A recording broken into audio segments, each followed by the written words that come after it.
Sí. Hola, muy buenos días a todas y todos. Hello, Hello, everyone. good morning, everybody. I'm going to invite the panelists to turn on your cameras, please. Bienvenidas a todas y todos a esta webinar. Welcome, everybody, to this webinar about perspective of performance and disability according to the International Score in Disability and Health. I am Manuel Janis from the General Department of Healthcare and the Mexican Center for the Classification of Diseases, a collaborating center for PAHO in terms of international classification. It is a pleasure for me to have this session and introduce the following speakers.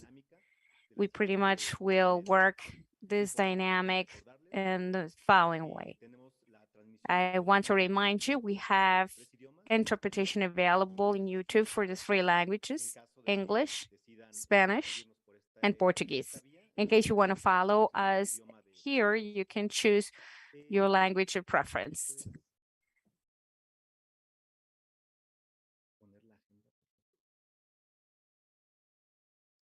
And we want to say thank you for all panelists. Nenad,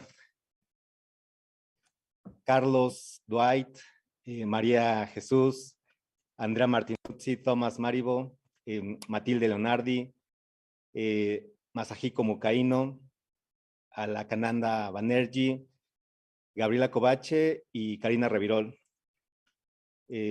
As you know, it was not easy task to have this activity, but we get it, right? Bueno, la dinámica va a ser de la siguiente forma. And the dynamic's going to be in the following way. As you can see on screen, you'll have the streaming links and the given languages. And we also have this schedule. There was a change, a last-minute change concerning CIE 11 and the supplementary session that we'll look into with Masahiko afterwards. So it's a minor change.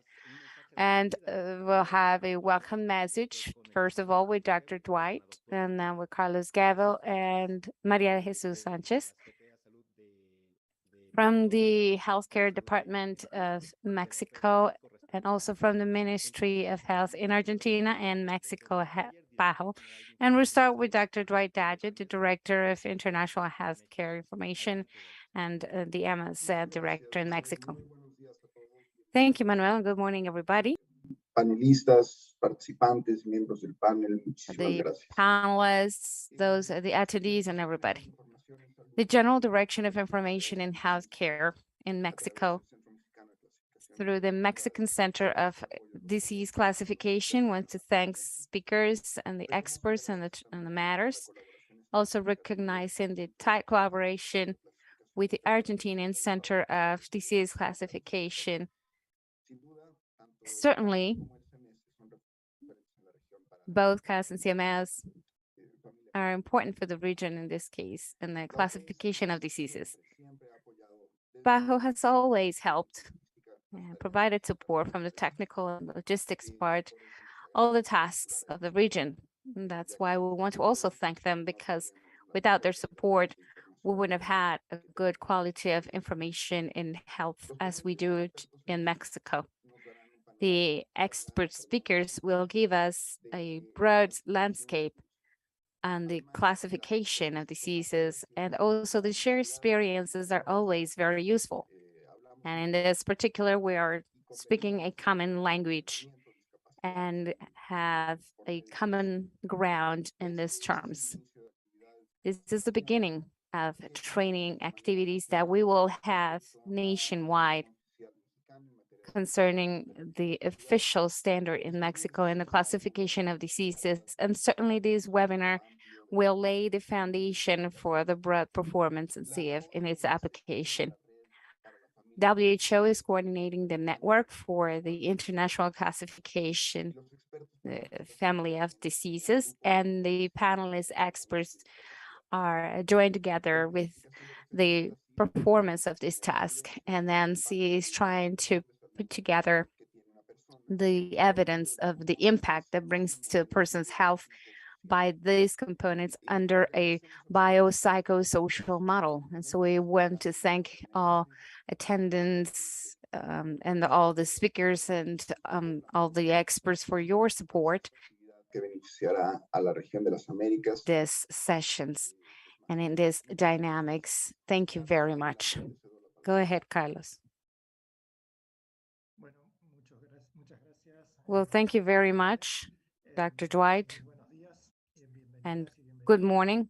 Welcome everybody to this online meeting. And I want to thank Dr. Dwight Dyer, but I also want to thank Nanad Katstanzek from the WHO and Manuel Yanez and all the members and the co-chairs that are members of this integration from the WHO and the experts from this use of CEF who are going to be with us during this webinar. We want to congratulate from our department, particularly everybody, all the team in Mexico for the putting together of this webinar about the perspective of the performance and disability with the component biopsychosocial of CEF. And in Argentina, the use of CEF was led by the Rehabilitation Center, and it's an activity that is continuing from the Disability National Agency. And the important speakers on this subject are a member of this conversation as well. And since 2015, when the Argentinian Center of Classification of Diseases was declared a collaborator for the International Family Classification of Diseases, many activities were put together with the support of the team from the National Rehabilitation Center and the National Agency of Disability. And in that manner, also, we had workshops about the use and classification in Buenos Aires with more than 11 countries in the development of online courses, councils, advisory to other countries. And so we find it very satisfactory to find in this opportunity the launching of this initiative and the incorporation of CEF within the disability certificate issued by Mexico. Certainly, we are facing a whole new challenge, a new scenario, which is CA 11 and the whole classification family of diseases of reference, which brings us a completely different scenario. It's going to be a digital platform integrated between the three reference classifications, and it demands a greater coverage and implementation strategy in every country. So meetings such as this one today are absolutely important to strengthen the knowledge about the very classification. And that is why I want to congratulate Mexico again for the initiative of launching this disability certificate. And I want to wish you much success and have a wonderful session. Thank you very much.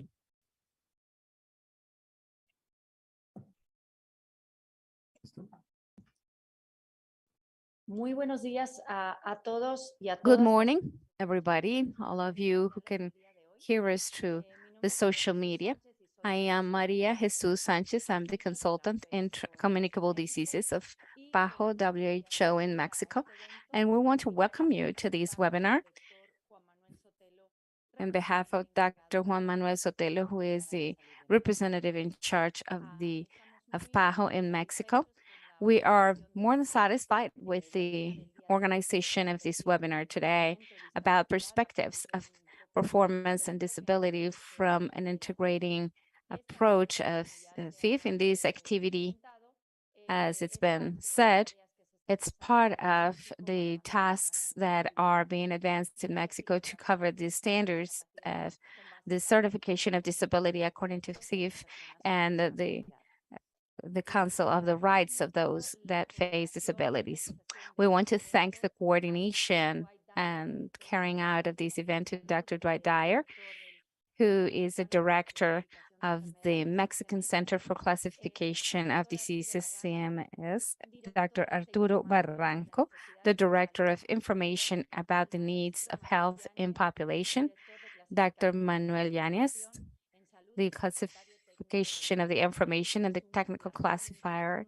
And it is a pleasure and an honor for all of us as Bajo Mexico to have this team. Thank you very much for the work that we've been doing together for the last years in Mexico. Also, to thank you to thank the participation of the Argentinian Center by Carlos Gebel and the leadership, Doctor of Statistics and Information in Health, and the Director of the Argentinian Center for the Disease Classification. Both CEMECE and CAS are collaborating centers of WHO and a reference for the region and the management of CIF and CIE-11, both in Mexico, Argentina, and regionally, working together in terms of the development of these technical tasks for the classification of diseases. Certainly, we are more than honored in the participation today of the international experts that we have connected for our webinar. Our colleague and WHO from the team of classifications, Dr. Nenad Konstajank. Thank you, Dr. Nenad, for your participation today and in many other occasions when we have requested from you from Mexico. Thank you, Doctor. And also our international speakers, Andrea Martinozzi from Italy, Thomas Manito from Denmark, Matilde Leonardi from Italy, Masahiko Mukahino from Japan, Alakananda Baninji from India, Karina Raviloli, Gabriela Kovace from Argentina, and certainly the Manuel Yanez here in Mexico. Thank you all for your participation and your time. We wish for this webinar to be very useful to those that are connected and so that we can keep on broadcasting this information through our channels and social media. Thank you very much and have a wonderful webinar. Okay, I want to thank our authorities for this welcoming message. And we're going to start then with the presentations at a technical level. And before any presentation, I'm going to make a brief of the speaker. And this is the turn for Nanak Konstanjak, who works in the team, in the CAT team of the WHO in Geneva, Switzerland since 1999. Nanat was the coordinator of the International Classification of the Performance of Disability and Health, CIF, and he worked in the International Classification for Patients Security and Patient Safety. And he was responsible of the field tests and this classification and the development of the chapter of traditional medicine. He is currently working in the implementation of CIE-11, and he is monitoring the performance of CIF and the international classification of the international interventions of health. Before joining WHO, he worked as an official of programs and technical development for the institutional performance and German cooperation for development in Africa, Latin America, and the venue in Berlin, Germany. Thank you, Nanette, and go ahead. Thank you, Manuel, and good morning. So first of all, I want to thank and congratulate our colleagues, Dwight and his team at the Health Ministry in Mexico and the Collaborating Center to be able to put together this webinar with an approach to CIF, which we believe really important, particularly concerning the achievements that you've implemented in terms of institutionalized and advanced with the implementation of CIF in terms of systems with the launch, as Carlos had reflected,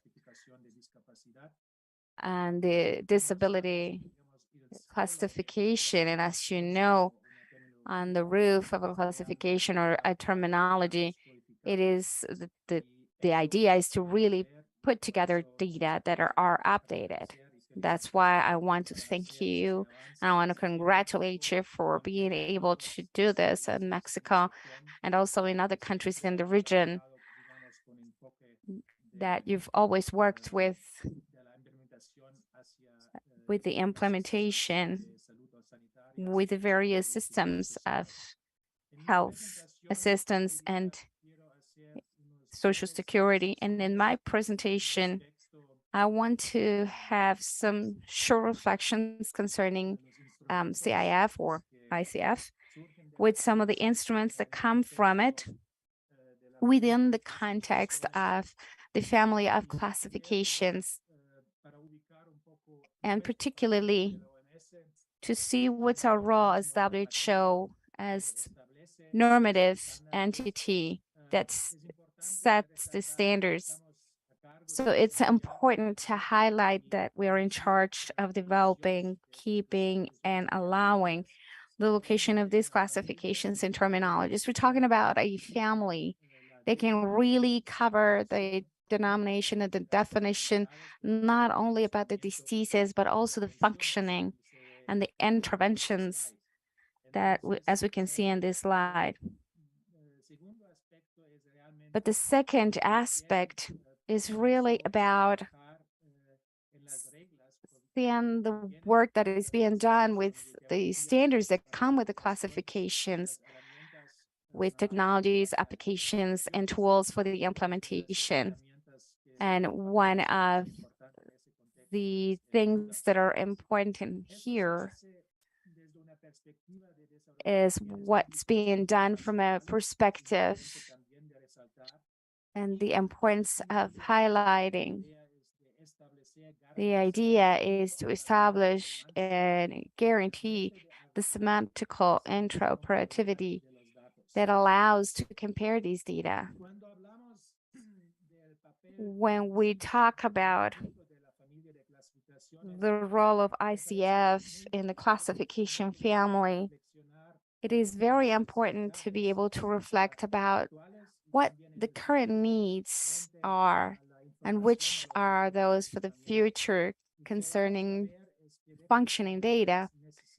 And we're going to see the need to have in a documentation and a standardized assessment of functioning through the application of ICF with instruments of Buddhas. They're going to help us and give us the way this can be done. We are going through an epidemiological transformation where we can see in each pyramid in Mexico and the United States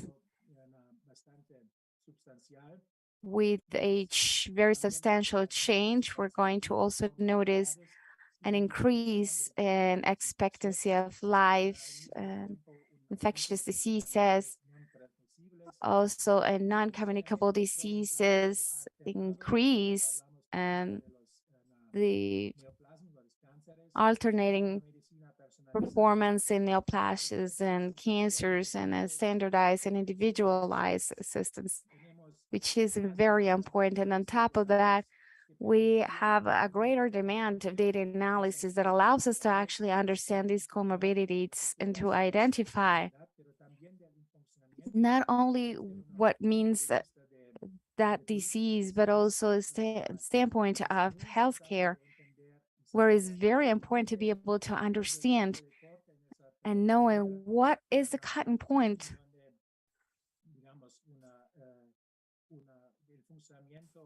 about the functioning when it's going to be compromised importantly, and how this changes in time. And at the same time, we can see a world that is hyper-connected, more movable, and this can have an incidence in a more interpretive exchange, data exchange as done before. So then we have a broadening source of data, not only structured data, as we are normally working with. And as you can see in the drawing, in the future, we'll be able to see a greater need to compare data, both structured and non-structured. And at the end of the day, the digital transformation in the health and social sectors actually demands to have standards. The use of standards will be mandatory. If it can go to a same semantic interoperativity, it can be done, and will also be a lot more going toward the processing of natural language through the digital media. And that sort of push also has indications for the covering of certain areas like the evaluation of disability or the disability certificate, where we'll see basically a process that started in other countries of the region to ignore the traditional approach, which had been more toward only the medical part of it, and looking forward to a more modern approach, which will basically assess the disability as a description and an interaction between the person, the tasks, the everyday tasks, and that interaction with the environment. And so that's basically the summary of the reform, as you've done it in Mexico and other countries, based on the methodology of ICF and HUDAS. And so I want to close now with this little overview, where basically our responsibility is to make sure what to do concerning those needs and processes to reform the systems, the classification of technologies, the tools that come from it that will remain their usefulness and will be prepared as a solution for the future. And that basically it means first that we're going to see the development, the preserving of these classifications and tools that need to be more like based on data and use. If we're talking use about clinical care and on the evaluation of disability and others. Also the implementation and the disability certificate, where we really need to think, how can we adhere to the standards for HUDAS for ICF, where we have population standards for diseases, but we also need to think about an epidemiology of functioning, which demands this establishing of standards. Also, as you've seen, we're talking a lot more about integrating the various classifications within that family. We've established the foundation for the classification families, and we have the HUDAS also, and the classifications with ICF, CI11. And here you see the examples of that, and you can hear more of that also with the ICI. And during the webinar, you can hear that, and the implements that come from ICF and HUDAS. And of course, we need to think on how to develop and create a terminology within that classification, particularly for ICF, which also allows us to develop a further capacity of processing the natural language. Infrastructure and tools are prepared for digital health. That's why we also have APIs already working with ICF, with ICI, CIE11, which allows a very easy classification in any software. And it is also online and offline. In terms of maintenance, we already have a new maintenance platform, and it is, of course, very important to have a maintenance platform that it's open and easy to work with, compared with other standards that don't have that kind of maintenance. And also, we talk about a development here that is being carried out in many languages. The whole infrastructure is multilingual. We already have a platform for the interpretation of ICF and the translation of ICF. So natural, all that infrastructure and the very classifications all are also free of costs, no rates and no licenses. So with that brief reflection, I want to thank you for your attention, and I hand it now to Manuel. Thank you, Nana. We also want to invite you to leave questions and comments if you want the Zoom chat or in our social media and the 3 streamings of YouTube. The following presentation will be in charge of Andrea Martinuzzi and Thomas Maribo as well. And I want to tell you a little bit about Andrea. He is a physician, a director of neurorehabilitation of the Scientific Center MDA, the Center of Research Conetriano. His activity looks into 2 sources, neurology and rehabilitation. The first one with looking into pathogenic organisms, so neurodegeneration through cellular models in animals. And the second in the new interventions and treatments and new ways to reorganize rehabilitation activities according to the concept model of ICF of WHO. Andrea is co-chair of the reference group of functioning in this disability of WHO in HUFIC. And Thomas Maribo is a physical therapist. He's a professor in health sciences, a professor of rehabilitation in public health in the Argos University in Denmark, and a chief of the research in public health and rehabilitation department in the Factum, a central region in Denmark. He's published more than 680 papers in rehabilitation, with his main research part being functioning and biopsychosocial rehabilitation, and with emphasis in cardiac rehabilitation. Thomas is also one of co-chairs of LTLG of HUFIC. Thank you both for accepting our invitation, and the floor is yours. Manuel, I will be. Thank you very much, Manuel. Sorry, my Spanish is not so good. And I'm sorry also my webcam doesn't work, so you won't see my face, but that's not important. We share the presentation that I'm going to show you with Thomas, and we will focus on the basics of the ICF biopsychosocial approach. First of all, we have to define what we are going to describe. If we want to address health problems, we first need to know what is health. And in this purpose, it comes at hand the 1947 definition of health that WHO gave at its institution. Health is not only absence of disease, but is a complete physical, psychological, spiritual, and social well-being of a person. As such, health is not illustrated by the only observation of a person, but is also the description of all dimensions of human functioning: physical, psychological, personal, family, and societal. And also, very important, the inclusion of the environment and how the environment is modulating the functioning of a person. In this sense, it is important to give you some examples. For example, this young man, Joseph, from Zambia, was diagnosed with HIV in 2002. And you can see his current status. He's very hypertrophic.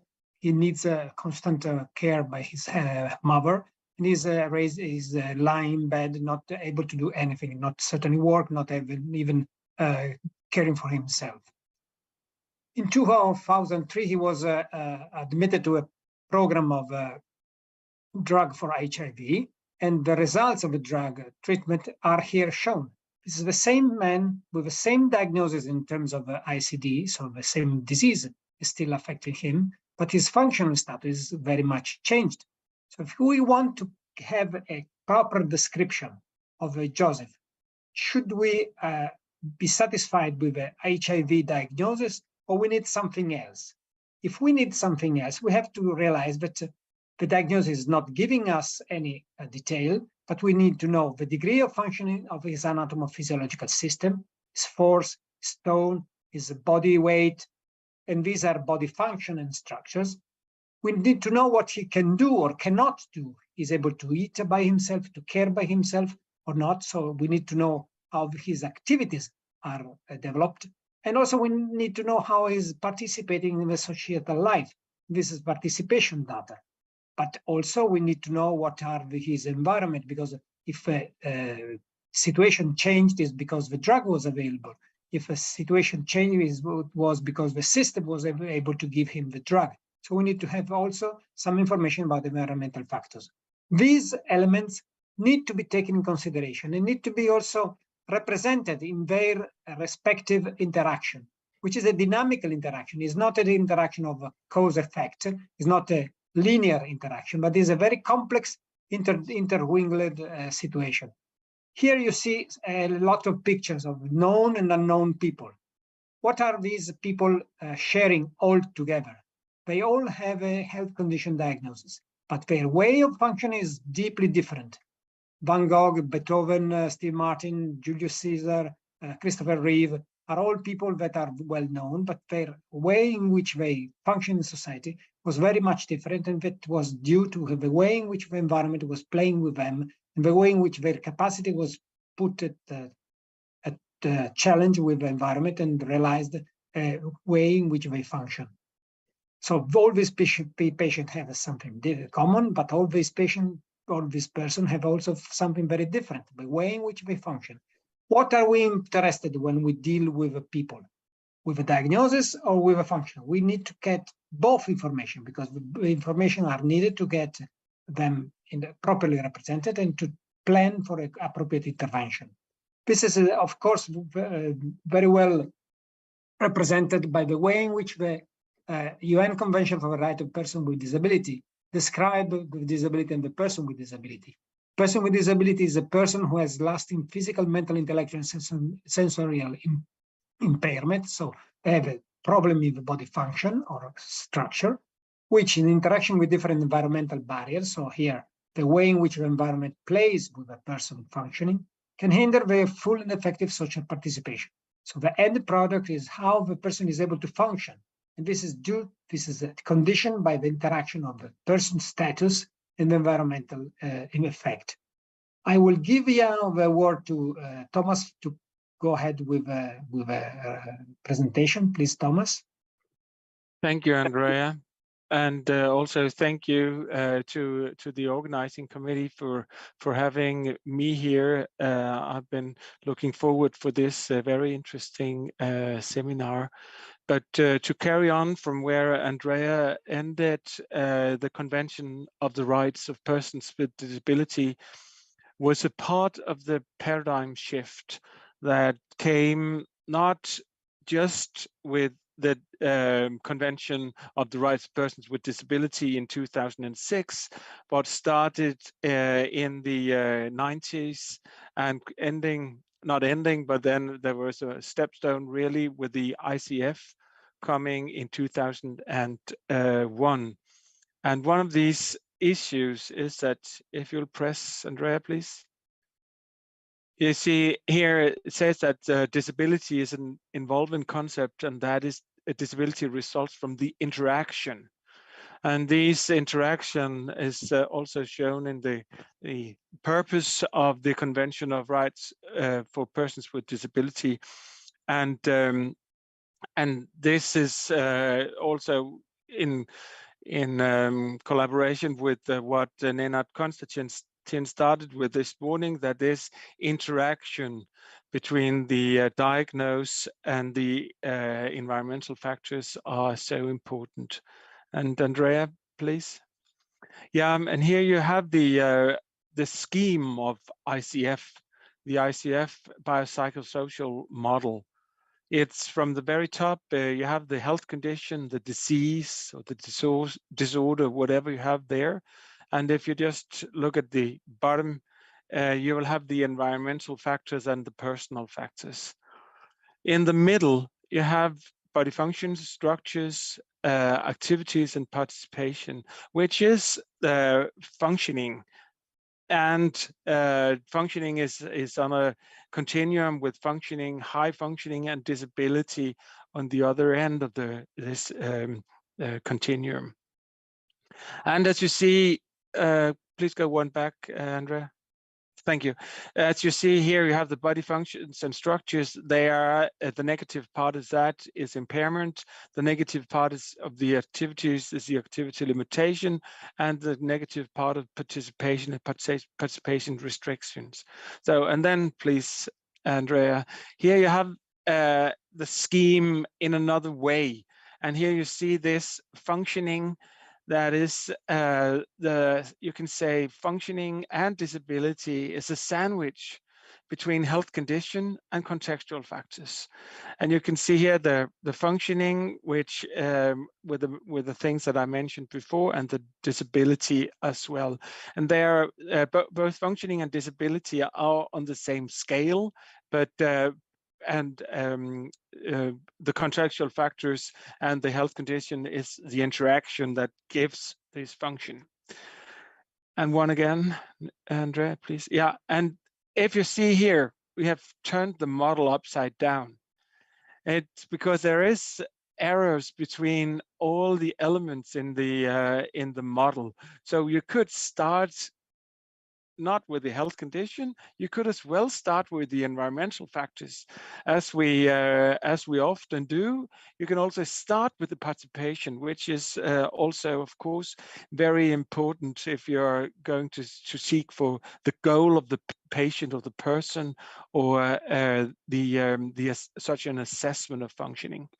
Next slide, Andrea. Others have discussed this scheme with the different models. So here we have this, and the next in a few seconds. Yeah, thank you. Which are elements from a paper come from Herkens in 2017. And there have, of course, been a critique of ICF, and other models have been proposed. But what is interesting for me, and I hope for you as well, is that the elements in the model, they're all there. Here you can see the personal factors is on the top, and comorbidity or diagnose is included in the personal factors, but the elements are here, and here it's embedded in the environmental factors, which is, of course, we are all embedded in the environmental that we live in. And next slide, Andrea, please. So the principles of the ICF is rather important for understanding the model, and said that disability is a common, normal, and natural feature of the human condition. And it's not a mark of a social minority group or a label or specific individual. It is this interaction. So disability is the feature of the human in the environmental factor, in the environment where he or she lives. And further, that functioning and disability are not yes or no. It's not dichotomous. It's issues that are matters of a degree. That if you see my picture, you can see that I'm wearing glasses. So I have a part of some kind of disability, because if I didn't wear my glasses, I would be rather affected in this. And next, Andrea. So if we just say, what is the need for the ICF? And the need for the ICF is important if you're going to discuss disability certificate, because a description of functioning is fundamental to identify the health problems and the need of the individuals and populations, but of course also for individuals. And a lot of health problems they're of course diagnosed, but they are you can see them because they have functioning issues there. For instance, you can take something like dementia. That is the first part of dementia is seeing in functioning. So functioning is the starting point for any approach to achieve or maintain optimal level of functioning in individuals and population. And ICF is, if you take the next part, Andrea, please. Yeah, ICF is, as already mentioned by Nenad Konstantiak, and also before, I think Carlos Guev mentioned this, that the ICF is is a reference classification of WHO together with ICD, and hopefully coming this in 2023, the International Classification of Health Intervention. And these three classifications, now it's possible for us to get statistical classifications from that, and because they are now in the same foundation. And next slide, please. It's finished. Oh, I thought you had I thought there was. Yeah, there was okay. the last one, but it went away. I don't know why. Okay, we had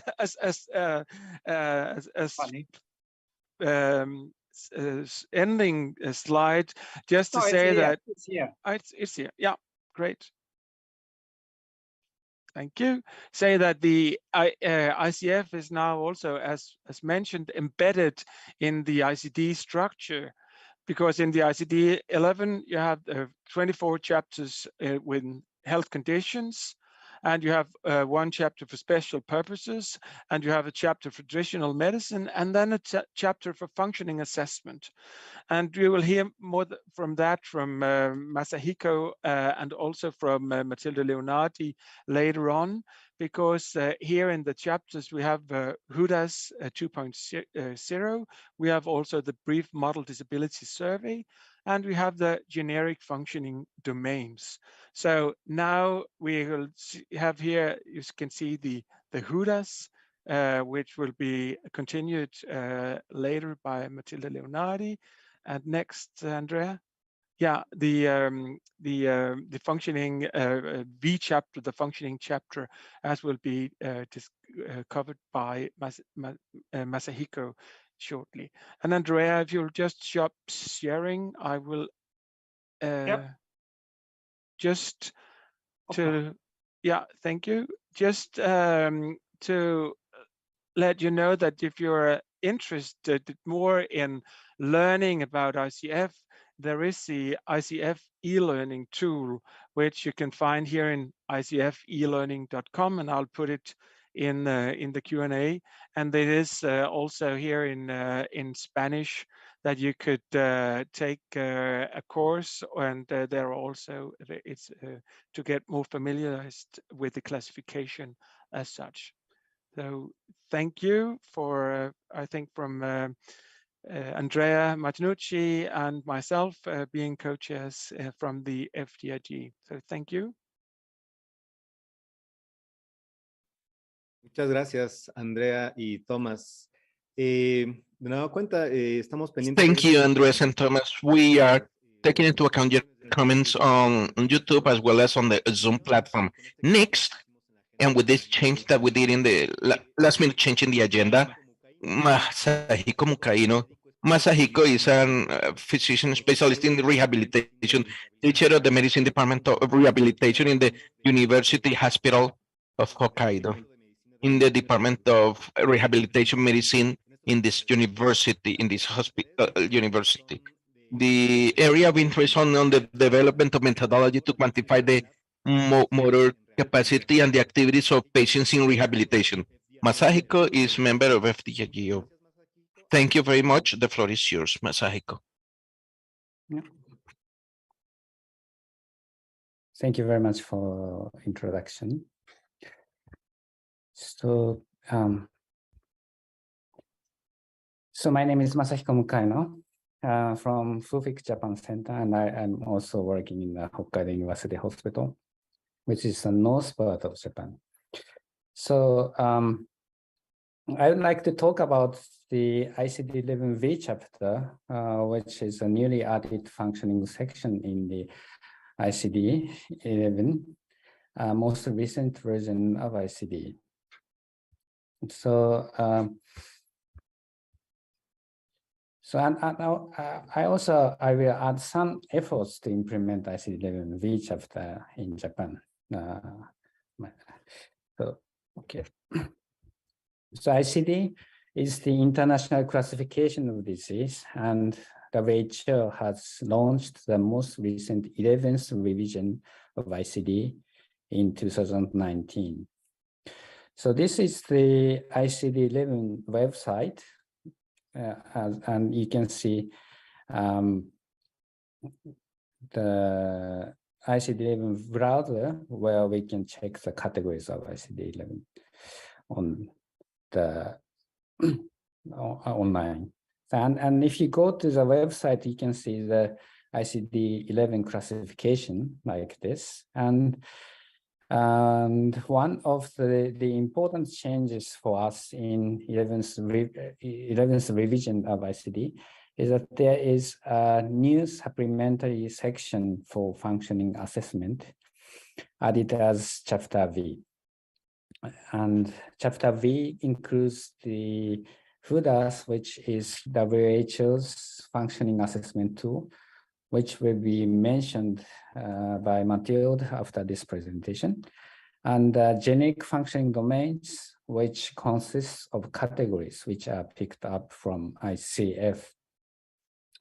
And all categories of generic functioning domains came from ICF. So for example, it has the category VV00, energy and drive functions in generic functioning domains, which is B130 in ICF. So these codes in the generic functioning domains are the digest version of ICF. The inclusion of functioning section in the ICD is a very important change in terms of bringing the patient-centered perspective in the field of medicine. The meaning that we have codes for functioning is that we can add information about the disease from the patient perspective. For clinicians, the disease is a disease. So, and these are coded by the main body of the ICD. From patient perspective, the disease is something that yields problems in functioning. So with these functioning codes, we can describe how the disease is problematic in the patient's daily life. So this is an important addition to the ICD that adds a patient-centered perspective to the clinical documentation of the disease. So then I introduce the structure of the Chapter V. Chapter V is a new addition to the ICD to classify functioning information, and so this is created to share concepts and be used jointly with the ICF. And as I introduced before, this is something like a digest version of ICF. This is to describe a person's health conditions and its impact on their life, and it's comprised of FUDAS section and generic functioning domains.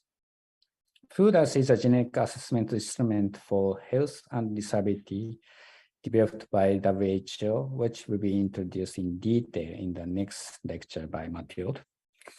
And generic functioning domains are based on Annex 9 of the ICF, which suggests minimum health information requirements in the information systems or surveys. So it covers 8 areas in body functions and 9 areas in activity and participation component of ICF.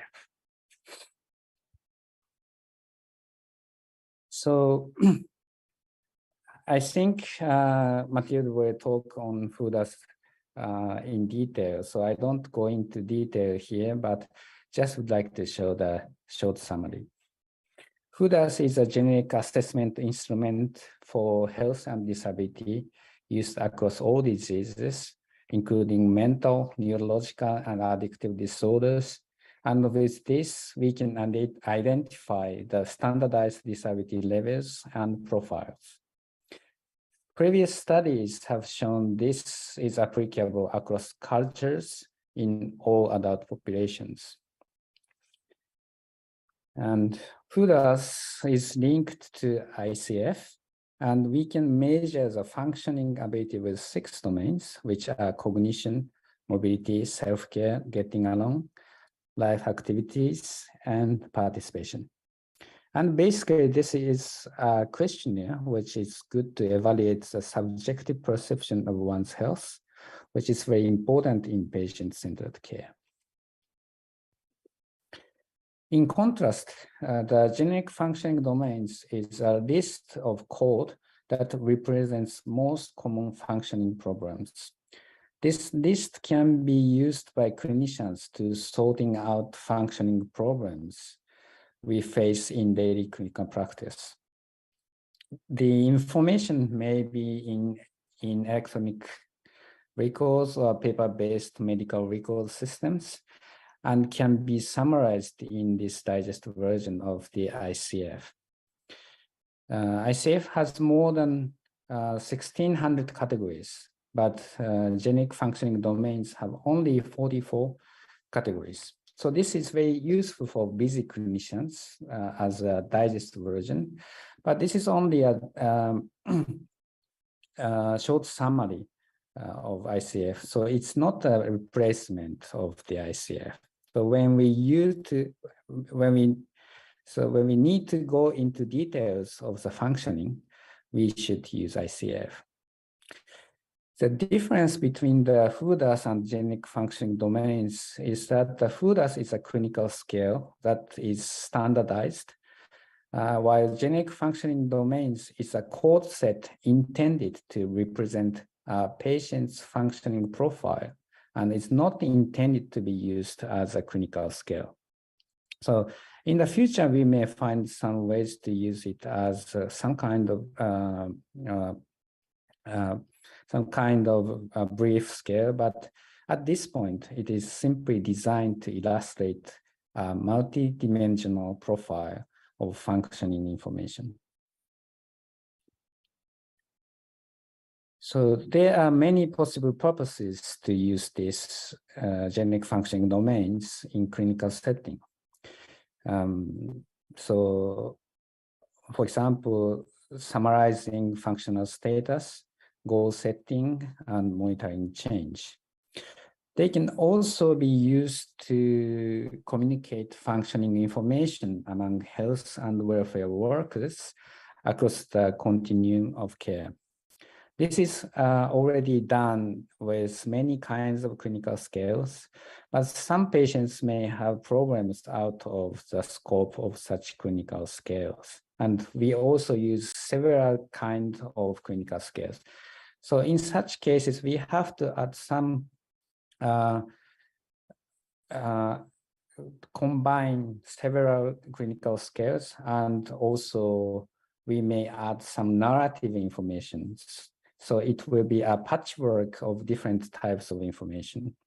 But with the common codes from ICF or generic functioning domains, which has comprehensive set of categories, we can describe the functioning status in a common standardized way. And for the clinicians, it will be easier to evaluate and monitor the programs. So I said that there are about 44 specified categories covered by the generic functioning domains. And these are the category, all the categories of generic functioning domains. For example, we have categories such as energy and drive functions, sleep functions, attention functions, and so on. And also we have activities and participation categories such as basic learning, transferring oneself, or walking. So ICF has more than 1,600 categories, but this V chapter is small and easy to use, and thus can be used as an entry model of the ICF. And about the scoring or rating, it's considered to use qualifiers, the 5-point scale 0 to 4, which is developed for the ICF to describe the severity of the problems And this can also be used for the ICD-11V chapter. There should be various ways to use ICD-11V chapter. Here I show the example of how to use it. The FUDAS is a questionnaire, and this is to know the functioning of the individuals from their perception. This is to know subjective functioning, which is most important in terms of patient-centered care. And when we use generic functioning domains, we firstly identify the data sources of functioning information. For example, in the medical records, reports from the patients and existing measurement tools. And then we search and select categories and code individual categories. Then with this, we can describe the comprehensive functioning profile of the patients, capturing the patient's individual programs. So this should be the final ideal picture of the use of ICD-11 in the clinical practice.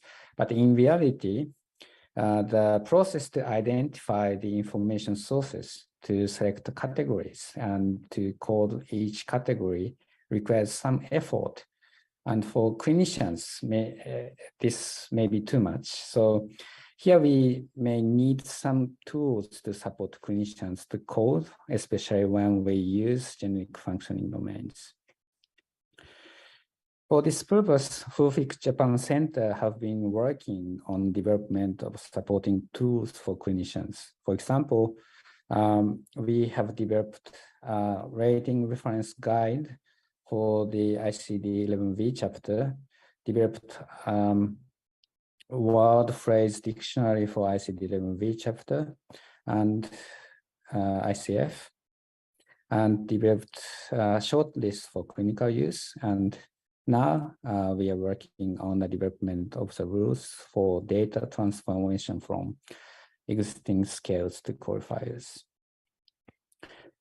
Firstly, we started with the development of the rating reference guide for the generic functioning domains of the ICD-11V chapter based on the cognitive interviewing of the clinicians about how to rate each category. And then we conducted a reliability testing and then conducted a field test with participation of 20 hospitals.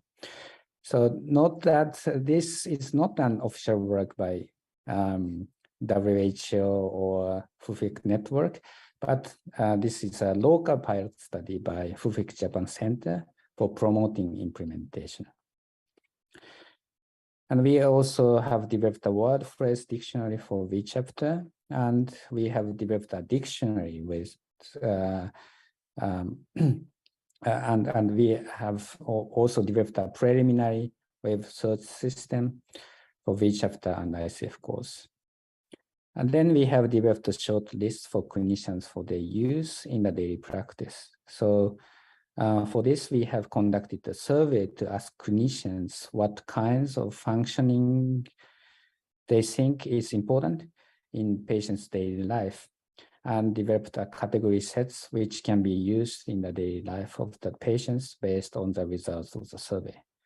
This is a local study, but we believe that all these experience to develop the support tools can be the basis for the next step for promoting implementation of ICD-11V chapter and ICF worldwide. And when finally we have this in the clinical practice, we can use the V chapter for two purposes. Firstly, for disease statistics, and secondly, to document the functioning profile of individual patients. For example, we can see the impact of aging in disease statistics using ICD and analyze a change in severity with V chapter, including generic functioning domains and FUDAS. With these data sets, for example, we can understand the real impact of aging to the society from the perspective of disease statistics, and also from the impact of aging of functioning for same diseases. and to document functioning profile in individual patients, which is important for patient-centered care. We can evaluate the patients in combination of FUDAS and genetic functioning domains. So we believe this directly contributes to realizing patient-centered care. So the implementation of ICD-11V chapter is very important for realizing the patient-centered care, and this will lead to combined use of ICD and ICF, which will be more useful for the patients suffering from the functioning problems. So thank you very much for your attention.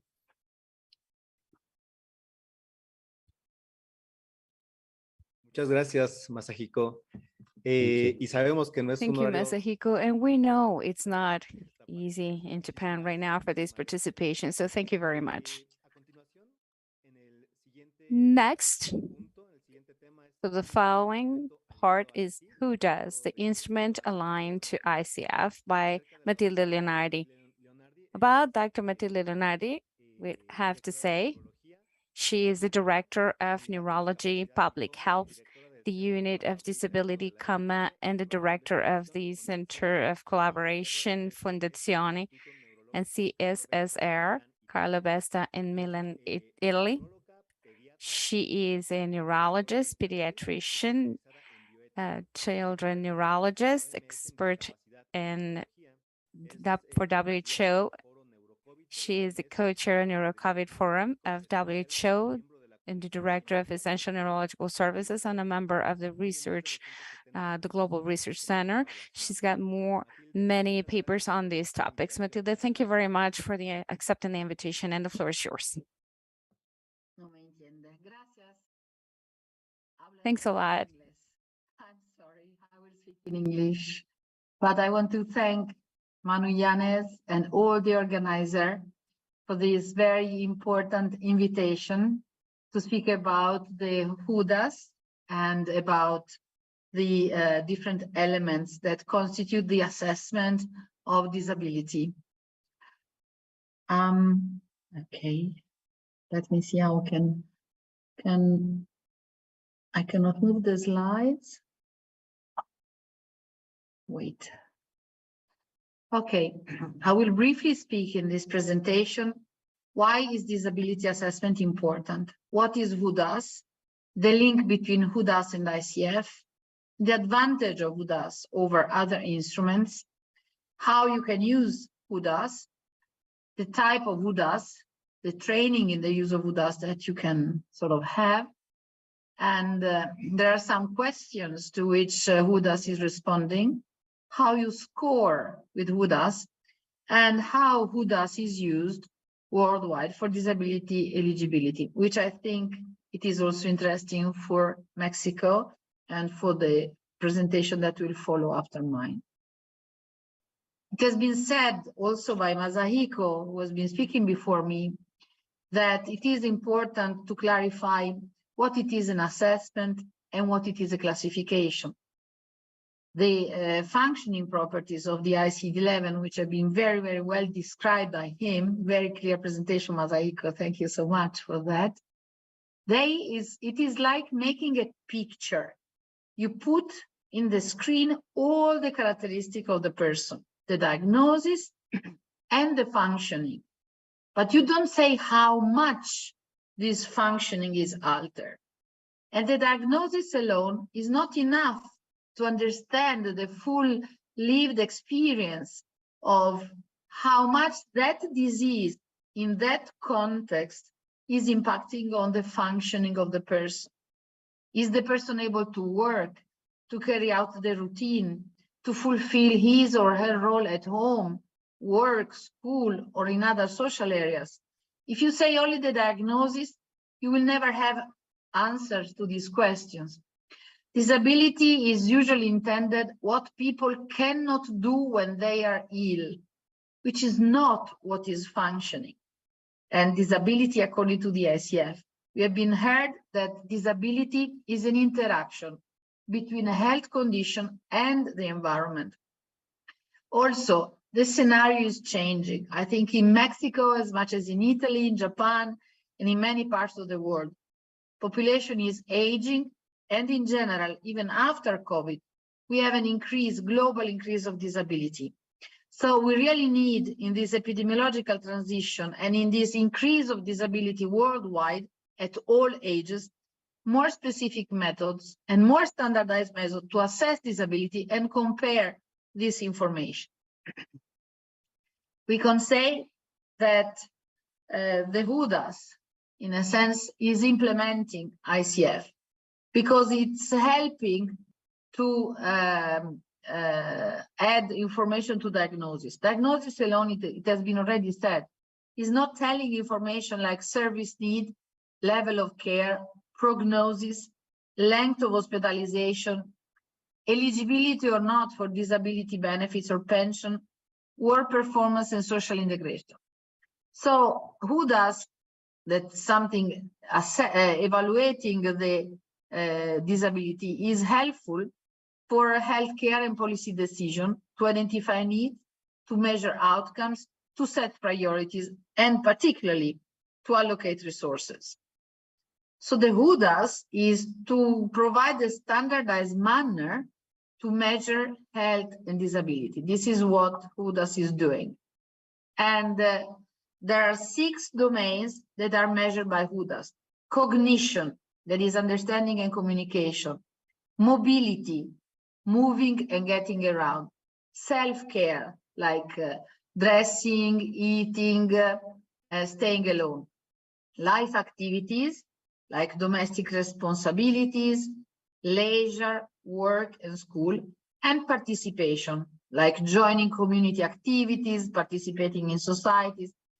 For all 6 domains, the WHODAS provides a profile and a summary measure of functioning in disability that is reliable and applicable across cultures in adult population. This is important to say. The WHODAS, it has been already said, it is grounded in the biopsychosocial model of the ICF. And the WHODAS domain were developed from the set of ICF, and particularly from the domain of activity and participation. Both ICF and WHODAS, they see health and disability as a continuum.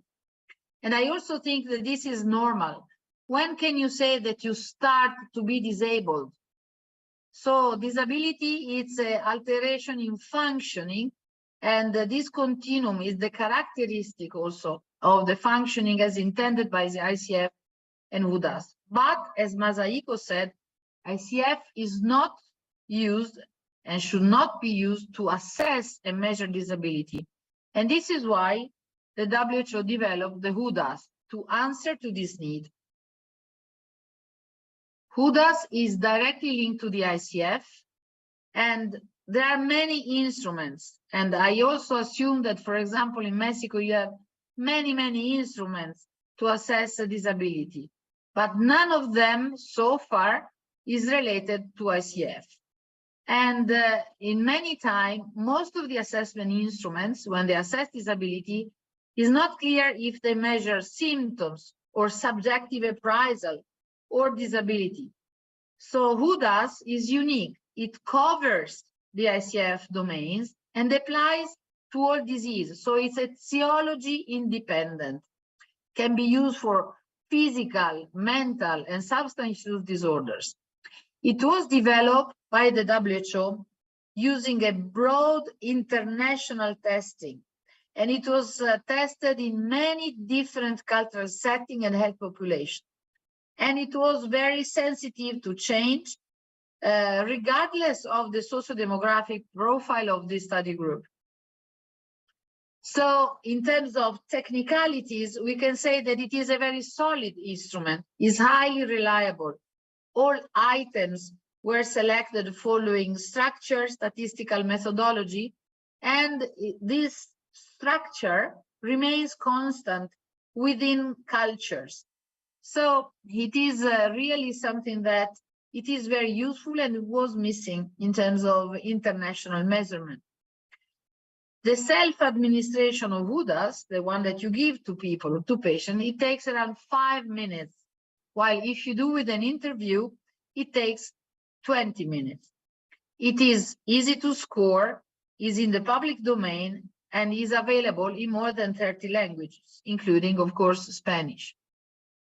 It can be used freely. So WHO has put the instrument on the WHO instrument database. It can be just signing an agreement. It can be used, but nobody can really make changes to it. So you can use but not change. And as you see in my slide, there are many, many languages, more than 30 languages that have been translating the WHODAS.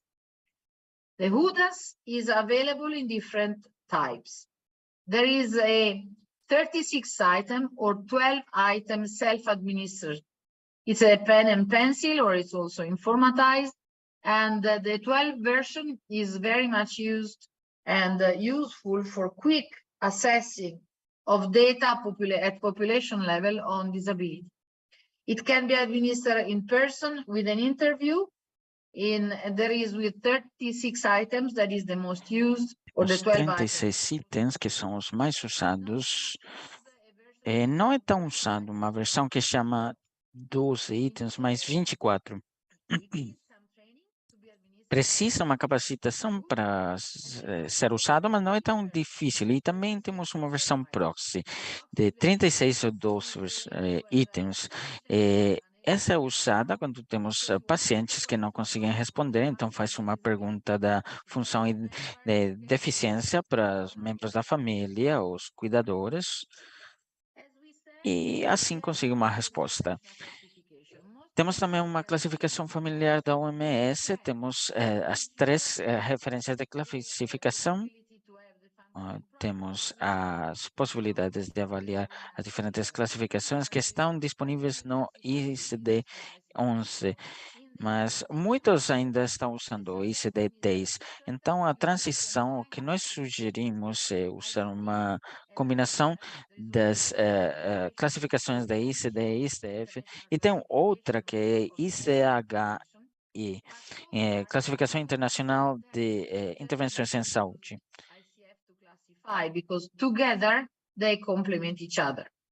Of course, if you use the ICD-11, the indication in ICD-11 is that you can open the codes of the functioning properties, but then you have to use an assessment to say how big is the problem in the area of functioning that you have been opening. So then you score. This is how WHO is providing the scoring, and there are some summary scores or domain score and how they are interpreted. And this is why WHODAS is very useful. There are different ways to score with WHODAS. As we said, there are 6 domains with different questions. And in each of these items, of these questions, you have a scoring that is no problem, mild problem, moderate problem, severe problem, and extreme problem. So there is no weight of individual item in the simple scoring. And this approach, at the end, is very easy because it's practical to use, and in paper pencil interview is providing very important and easy information, but should not be used for comparing population. The other way of scoring is called complex scoring, and it allows more detailed analysis because you use all the information, and then you can do comparative analysis across population or subpopulation.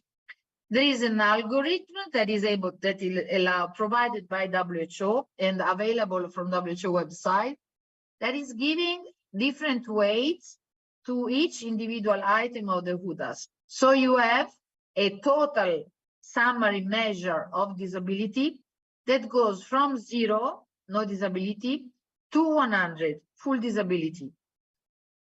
So the scoring can also be done with domain-specific score for the 6 different functioning. So you have a score for cognition, 1 for mobility, 1 for self-care, 1 for getting alone, 1 for life activity, and 1 for participation.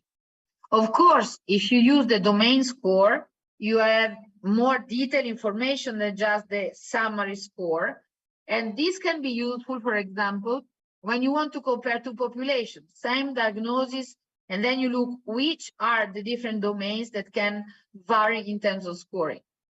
Also, there is a way to calculate the scoring, and you can use either the simple, just you add the different score of the domain, or the complex through the computer that is weighting the different scoring. In order to compare population, WHO suggests to use the complex scoring, which tells you at the end what? That you can give, as we said, 0 is no disability and 100 is maximum disability. To interpret the WHODAS summary score, there are some population norms that have been derived from previous research, and they can be used. So a summary score of 22 corresponds to a rank of percentile of 80, meaning that the scoring of that patient is higher than the 80% of the population. And the score of 41 is corresponding to a percentile of 90, meaning that the score of that patient is higher, he is more disabled than the 90% of the reference population. So as you can see, WHO is providing an instrument which is in a sense very useful to measure disability, and also could be used not only population level, but in some patients at individual item score in two ways. As dichotomous, is there a problem? Yes, no, and then how big is the problem? Or polytomous, meaning keeping the 5 levels of severity and comparing one to each other. So the different ways to score the WHODAS are explained in the manual of the WHODAS and can be selected according to the use, if you want to use for the single patient or for population level. Once we were evaluating the use of ICF 3 years ago, I was chair of the Functional Disability Reference Group, together with my colleagues, Hai-Young Lee from Korea and Olaf Kraus de Camargo from Canada. Together, we were deciding to see how much ICF is used in the WHO Collaborating Center, and we sent out a questionnaire, which resulted in a paper which has been published 1 month ago. 20 years of ICF, International Classification of Functional Disability and Health, uses and application around the world. What came out is that we have been mapping and receiving responses from the Collaborating Center from all the WHO regions, also from Mexico, concerning the Collaborating Center of Mexico. And what came out is that ICF is mostly used in clinical setting, in national laws, in statistical, a bit less in education and in research. So clinical practice, policy development, and social policy and education are the areas in which people use in the WHO, where they have a WHO Collaborating Center, ICF. Despite its application in different sectors, ICF use is not mandatory in most countries. But where it is used, it provides a biopsychosocial framework for policy development in health, functioning, and disability. And despite ICF is not used by many countries, so it's used, as we said, in many different areas, one of the areas in which the ICF-derived instrument, WHODAS, is used in practice is in disability eligibility. We are completing with my team a work of mapping where the WHODAS is used to map, together with ICF, the disability in the world. What comes out is that when you want to assess disability, there must be a person-centered assessment, because you have to see how much that disability is impacting on the life of the individual. And this evaluation of disability can be done at regular points, because people change and the disability of people change. And across lifespan, there might be changes. So the request that most countries have is that you need a self-assessment tool to enable people with disability to identify the supports that they need to fulfill the goals to participate in society.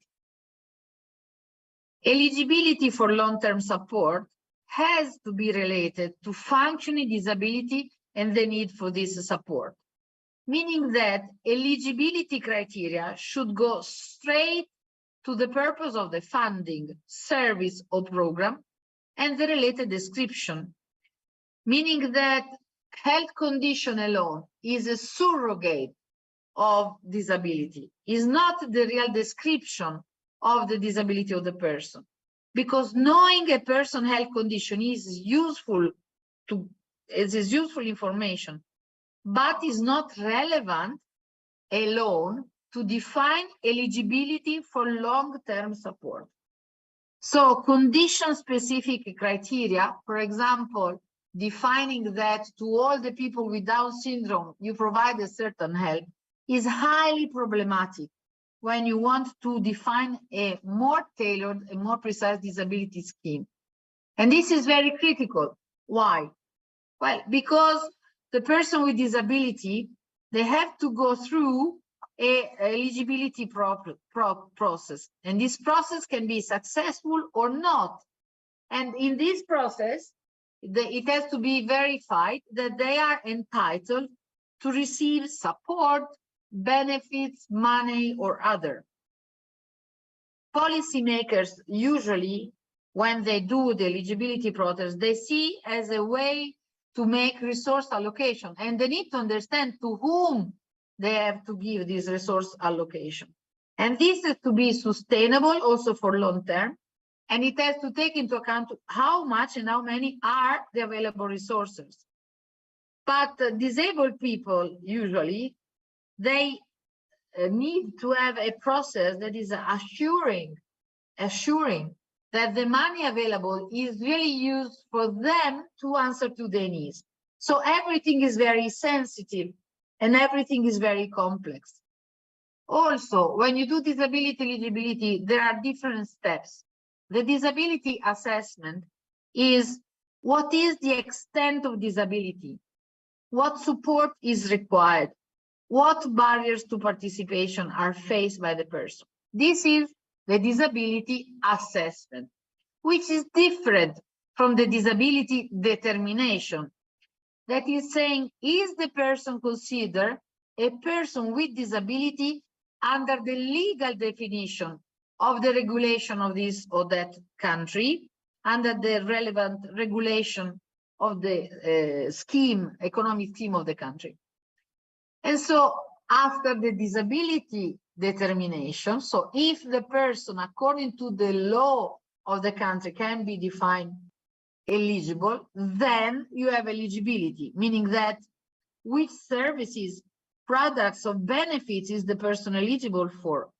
Are there additional criteria that you need to add to eligibility? For example, age, residence, level of income. So as you see, when you say disability definition for disability eligibility, you are doing 3 different steps that are not the same and that respond to different questions. What it is interesting to see that disability is to be intended, and we have been hearing this in the previous presentation, as a multidimensional experience that is affecting many aspects of life, which require many supports that can be different from person to person and for the same person in different times of the life. The administrative definition are defined points on a spectrum of infinite variable of the human experience. They are intended to communicate eligibility criteria to some recipients and providers, but they don't cover, the administrative definition don't cover the experience of disability. They cover just the criteria that make you able to get some benefits. So if person-centered and join-up services are to be delivered, and if we are to build a coherent understanding of disability nationally, then a universal and relevant conceptual framework and classification is required. And then we go back. We go back to what? to the fact that the UN convention ratified by many countries, including Mexico, is giving you the regulation, the rules. The ICF is the technical tool that describes function and disability, and the WUDAS, that is the ICF-derived assessment, is used for the disability eligibility. We have been doing a mapping of international benchmarking, and so far, either with ICF or with WUDAS, these are the countries that are trying to make the disability eligibility based on either ICF for some points or the WUDAS at different levels. Every country has a different way of introducing these two elements. And I think this is very relevant for the international comparison to try to provide equity of access and also equity of evaluation, because that is an issue of human rights, of ethics, and of recognition. There will be problems, but at least ICF and WUDAS provide the first step to guarantee equity of evaluation and the common language worldwide. Thank you very much. Muchas gracias, Matilde. Thanks a lot, Matilde. Toward the end, we noticed there were some questions. We hope we have some time to look into them so we can cover those items in the chat. The next presentation is about ICF in India, in charge of Dr. Alakananda Bhajani from India. Dr. Alakananda has been working for 26 years in the experience of cooperative hospitals, Maxaked, Delhi, where she worked to establish rehabilitation baselines for acute and subacute patients' care.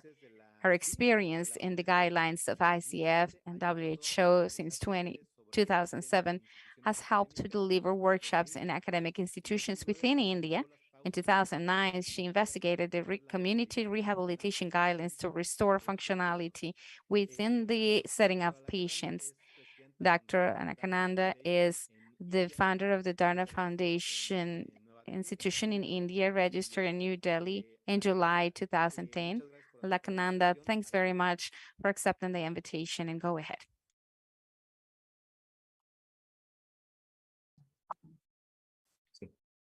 Your mic's off.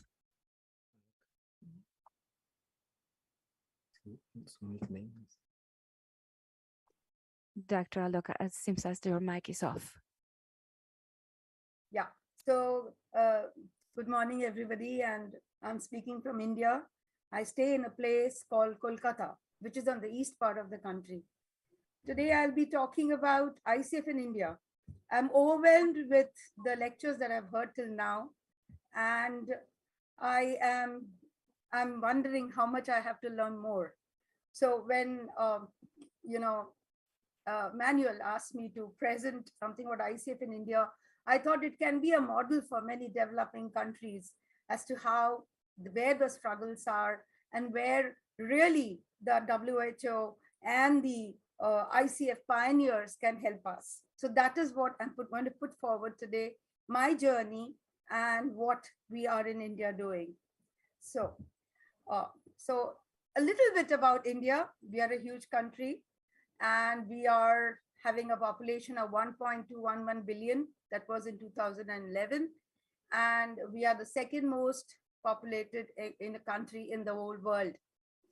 So our per capita income has increased annually, and but it is a very lopsided. There is a lot of poverty and economic viability that is happening in the country.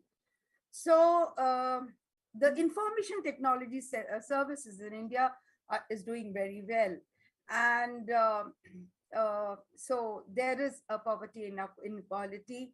There is the problems in India are basically gender equality, child malnutrition, and rising levels of air pollution. Because we're talking about the environment, I thought I should put this here.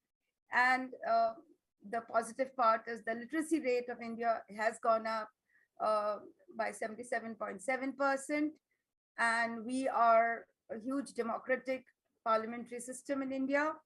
This is what our country is, consisting of 28 states and 8 union territories. It's like having small countries within a country.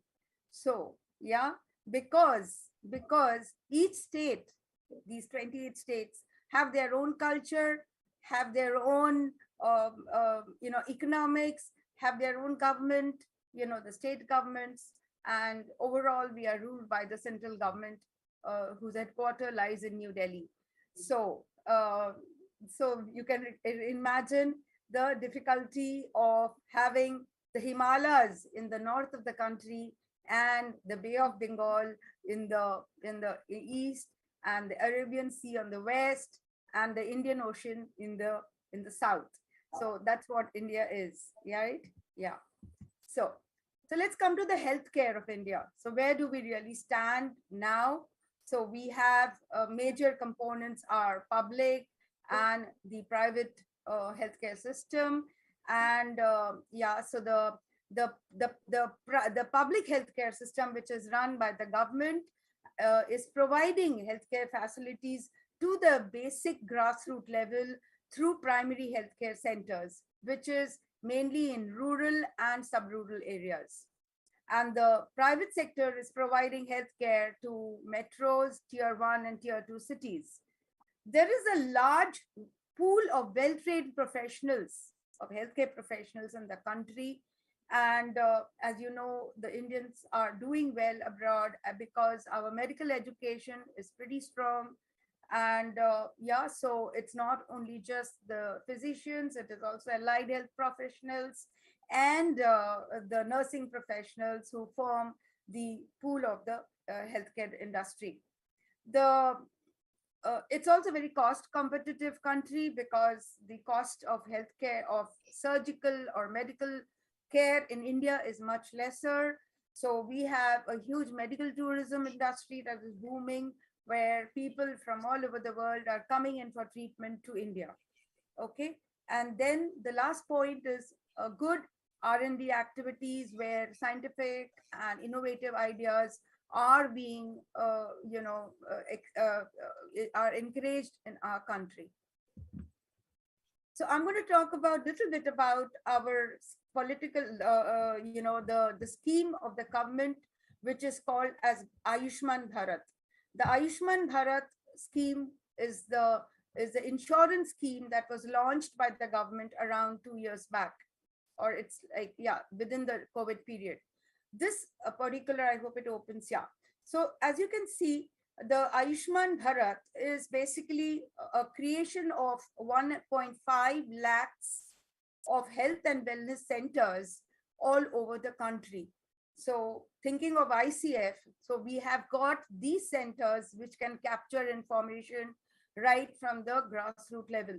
So looking into the Sustainable Development Goals of the United Nations, we are creating an infrastructure where these health and wellness centers can be the source of information that we can capture, from the rural areas. Yeah, it is not easy, but definitely this basic is happening in the country.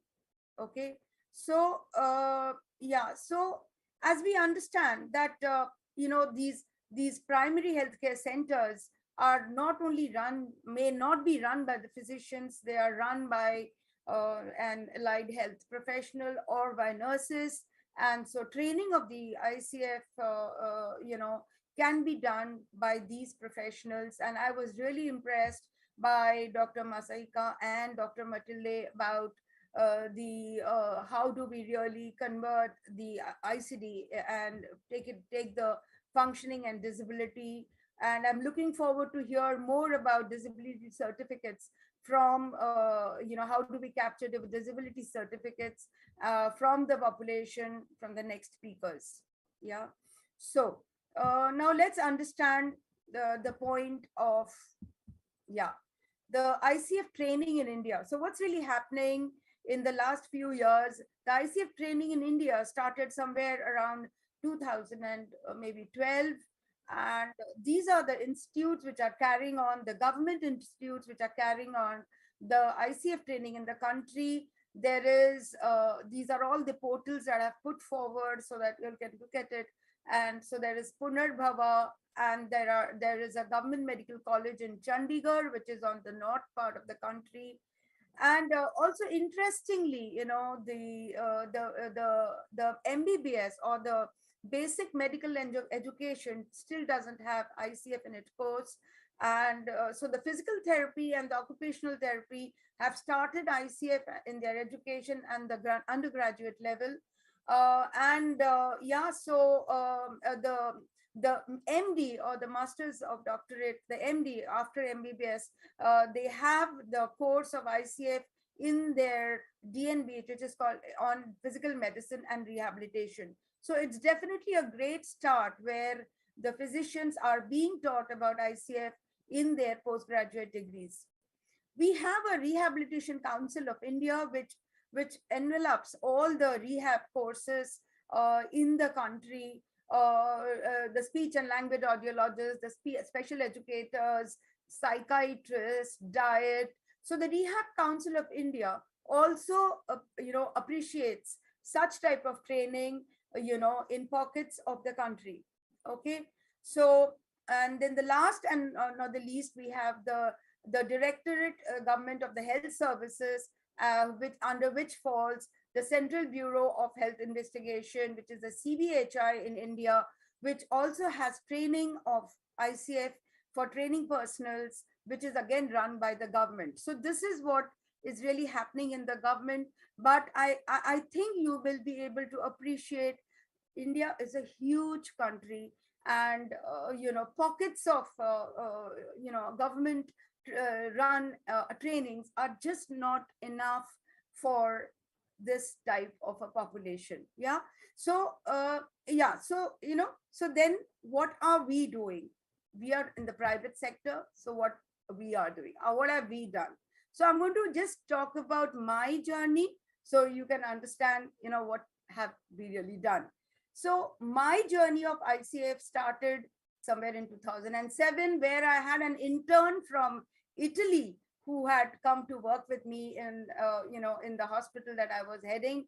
And she told me very excitedly, "Madam, why don't you look at ICF?" So I was a clinician at that time, and I said, okay, why not? So I learned so much from her, you know, about the ICF initially. And then we started reading about it all by ourselves, you know, slowly and slowly, you know, understanding more and more about it. And in 2012, it was the WCPT conference at Amsterdam in 2012, where I first underwent the ICF, the basic training course. So you can see this was Catherine there and with the other team members. And that was my start of meeting the international ICF pioneering members. And I'm really, really fortunate for that. Yeah. So I visited the Ludwig Maximilian University in 2012, where I met Dr. Alerkos and Dr. Eva Grill, and I shared my interest for India. And they were quite, you know, because they were the pioneers of the core sets and all, and they gave me so much of a time and understanding, you know, that I really wanted to learn and, you know, do this in India. So yeah, so I will never forget those days. That was in 2012. Yeah, yeah. So in 2013, we had, you know, made a sort of a paper based on the rehab problem solving form, where we had done a collaboration with Germany. That was a Göttingen University at Germany. And there was a poster presentation that I had done in Salt Lake City, which was having the APTA conference. That was in June 2013. I was learning, and I was learning like any excited person, you know, wherever I could lay my hands on. Yeah, so that come down to 2015, where I met again some great people. Matilde was there, Stephanus was there, Catherine was there, and we shared our work. You know, I think we shared 4 papers of ours in Finland.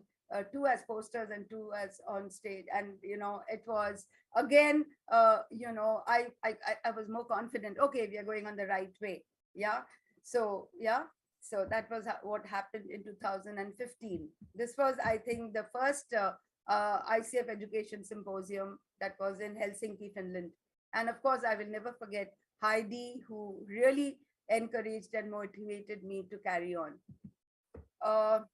2017, I was at Coimbra in Portugal with Dr. Annabella Martins, and so she called me up to again, to explain how ICF was shaping up.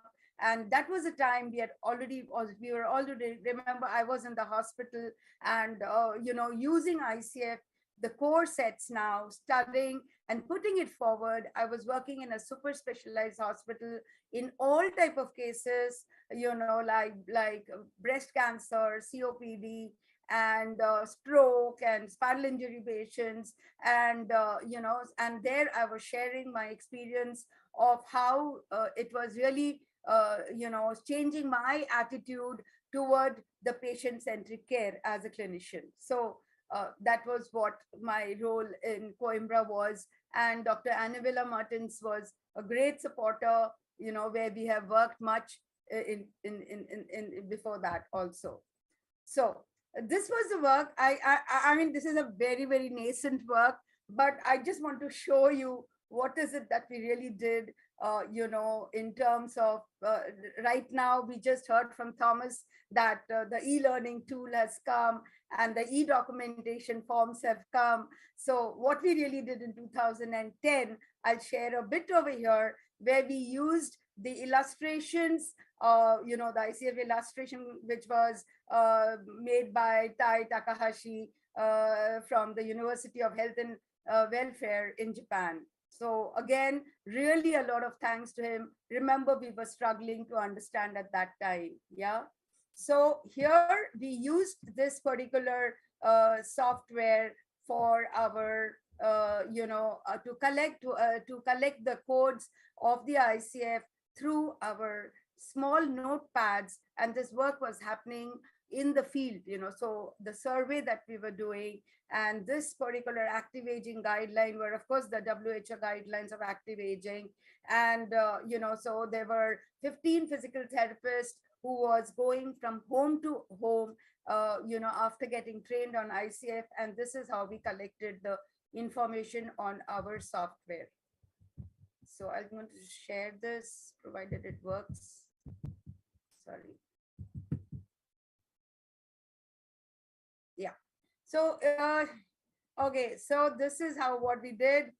This was the ICF checklist. This was the demographic information that we had collected. And you will see over here that we have also used the ICD codes to be mentioned, and this was the geriatric population. We had used the geriatric comprehensive course set for this. And this is what, so if you see, this is where we had, really marked our information over here in these tabs. And this was the medical brief history that we had done. And we had also, understood how was the interview done, whether it was by the clinician or by the therapist, or it was a self-reported one. Okay. Yeah. According to that, we had read a lot about our other courses, linking rules. So we had collected, information of the cognitive and other scales. So I'm just showing you one of them. And so how we had linked the ICF to these scales to be able to come down to the information more. Okay. So sorry, I think I'm missing out on something. Yeah. This was the crossroads. Yeah, so you will see that this Excel sheet has the ICF function and the demography and the medical history. So we had to just click on this and we could choose whatever we want. And if I click on the functions, and there opens that page. Yeah, so excited we were. So what is it? So remember, we had used the geriatric comprehensive course set. And then we had, according to our interviews, and of course, the interviews the questionnaire was made by us, and of course our questions, what we were asking was not validated. And remember, we have a language barrier, so everybody doesn't understand English. So that was the limitation of the study. Yeah. So you can see the functions of the cardiovascular. So, or let's take the neuromuscular, skeletal and movement related function. And that is the chapter 7 of the ICF.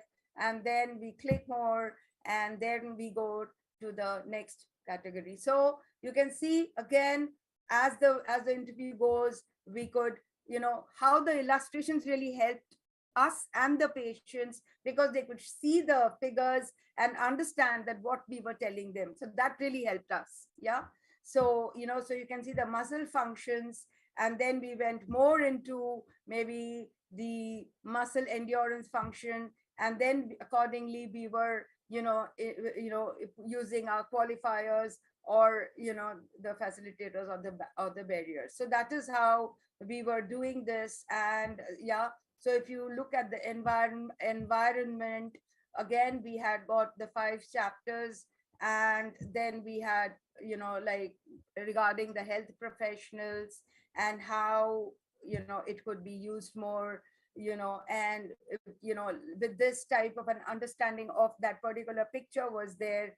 And that's how we had, and there were also the inclusion and the exclusion criteria. So we used to really thank Dr. Takahashi for having this, and we really used this illustration library. And then all this Excel was made in such a way that all the information then was going into one page, and that's how then we accumulated the data. We had seen 650 elderlies in this particular study that we had done in 2010. It was made, but the study went out in 2013. And yeah, so the same geriatric core set was used in Portugal by Dr. Anavilla, and then we did the same project in Portugal and India. And then we had come up with the study of the comparative study, which was then presented in the WCPT conference at South Africa. Okay, so I think that's what I needed to show you all, how we really learned. And I hope, it's nothing compared to what you all have done, but we were pretty excited at that time that we were being able to collect information through this. And definitely it has been learning from since then. Yeah. So this is where Anavilla had presented the paper in, yeah. And this was how, door-to-door survey was done. And, through the interview by the physical therapist or the physician, or it was self-reported. So our journey went on. So the international representations for ICF trainings, people who came to India to do the ICF training, was in November 2013. We had Dr. Melissa Selb and, Dr. Martins and Dr. Eva Grill from LMU, who had come. And this was an Indo-German conference, which was in Trivandrum. This was in the south of India. And I was really fortunate to be a part of their faculty, where, we all delivered in, the basic information of ICF, and I was sharing the work that we had done in India. 2016, Dr. Catherine Sykes came to Pune from Australia, and that was the annual conference of the physical therapist.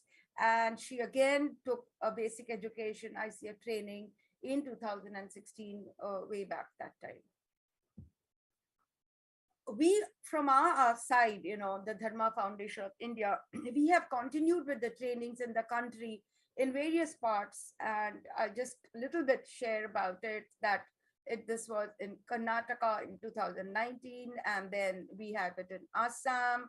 These are the different parts. Assam is in the east, and Karnataka is on the south, and then Mumbai is on the west coast, and then we had it in Bangalore, which is again south, and Pune. So we went all over the country, from our foundation, and we were training people, in the ICF. Yeah. So this was the training on ICF in premier institutes in India that we from our foundation have done, really the premier institutes, and definitely brought about a learning that we had and the learning that we could give to the faculty and the students of those institutes. So 2018, I was in London, and my son lived at London, and I was very fortunate to have Dr. Catherine Sykes in London at that time.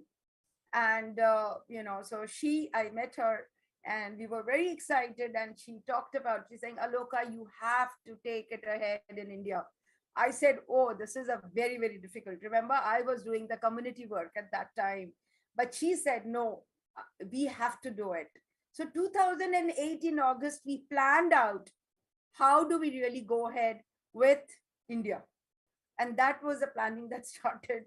And, again, let me tell you, it was the great effort of Dr. Catherine Sykes. She came to India in March 2020, just in the midst of the lockdown when the COVID started. Yeah. So she trained, 20 of the faculty in Maharashtra. And this teachers, the Maharashtra faculty who was trained and given certificates from the Dutch WHO center, were really, really, really motivated. And that brought about a change in this state of Maharashtra. Believe me, that course in 2020 by Dr. Catherine Sykes made a change in regard to ICF in India. So these are, as Dr. Matilde just shared, that ICF has been used basically in the clinical areas. So in India, it's still not being used as a social or a policy tool. Yeah. So these were the collaborative attempts by Dharma Foundation, our foundation, with the international collaboration. So you will see we had all these papers with international collaboration with Germany, Singapore, Sweden, and we also have done a WHO SCRO project, in 2015 and 16, where we have used ICF, geriatric course set, in the different papers. So a lot have been done, but it's not enough for the country. Yeah. So this was what was done by our foundation. And so this was the papers that was done after March 2020 by the people, by the faculty who were trained by Dr. Catherine Sykes. And I'm really proud that they have done it. And we can see the clinical papers that has been done in their PhD theses, in master theses, undergraduate theses, where they're using ICF to collect information. So this was the papers from Karnataka, and this was papers from Pune, and these are all areas in Maharashtra, which is on the west part of the country. This was again done by Ahmednagar, which is again in Maharashtra. So these papers, they are to be published, or some of them are published, so in good journals and international journals. So it's a great start that we are having in our country. These are the other publications that you will find, which I Google searched, and in different parts again, where people are working on feasibility assessments. And one of the very interesting papers that was written by Dr. Abhimanyu Vasudeva. He's a physical medicine and rehab doctor, and he has done the ICF disability and health augmented by telemedicine and artificial intelligence for assessment of functional disability. Very, very, very interesting, which again, I would understand from Matilde, much more, that how we can really capture. Remember, we are a huge country, and here the telemedicine is going to play a very, very, very important role in our country, because of this vastness, because of the population size, and how artificial intelligence can really help us in capturing and giving certificates to the disabled so that they get the facilities from our government. Yeah. So this was some of the papers that was done, in the north of the country. The way ahead for India. I'm sure you all are wondering, what do we go ahead? So we have started off, and I'm very, very proud to say that we are doing the 8th ICF symposium in India, which starts on the 30th of November, which is on the symposium is also going to be on the 1st and 2nd of December. And, with the only objective of supporting the government of India to implement the WHO reference classification and improve the level and quality in the member states of India. This is going to be a drop in the ocean. The symposium, I would request, I think all of you know, I've really worked hard to send the information all over to really understand that we are waiting to learn from you. We are waiting to really, really put forward what could be the solution for India with the problems that we have. So our second objective to really include ICF in the undergrad and the postgrad syllabus of health education. And we have the young blood, as you saw, who are really working on the clinical part. So that should be going much across the other states. We are very fortunate to have the international faculty from Italy, South Africa, Denmark, Australia, Canada, Brazil, US, and Chile to join us in this symposium, on the 30th and 1st and 2nd December. We are very proud of all of you who are really coming to encourage and motivate us. Once again, let us do together.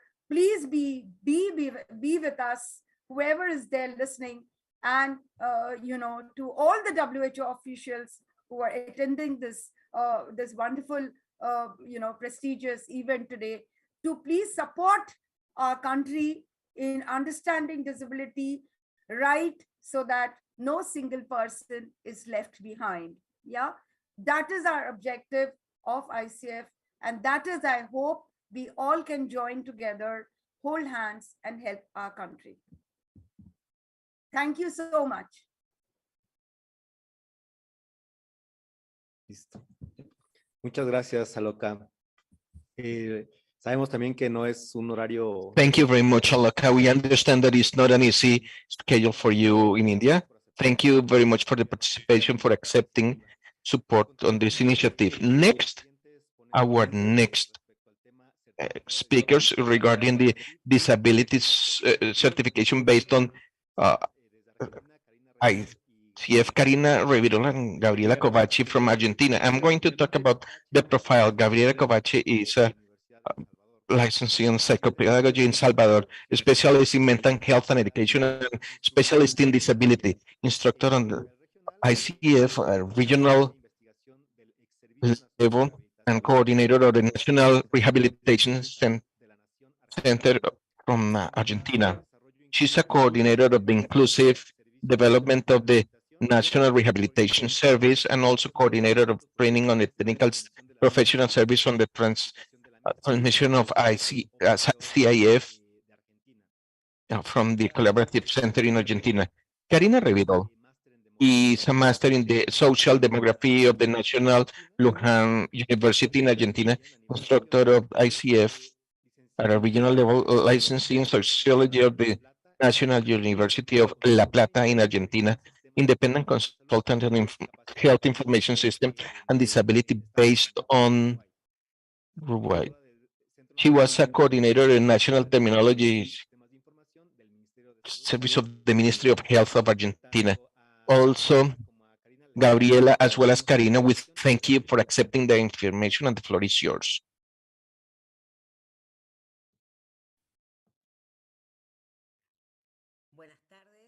Good afternoon. I'm happy to be with you here.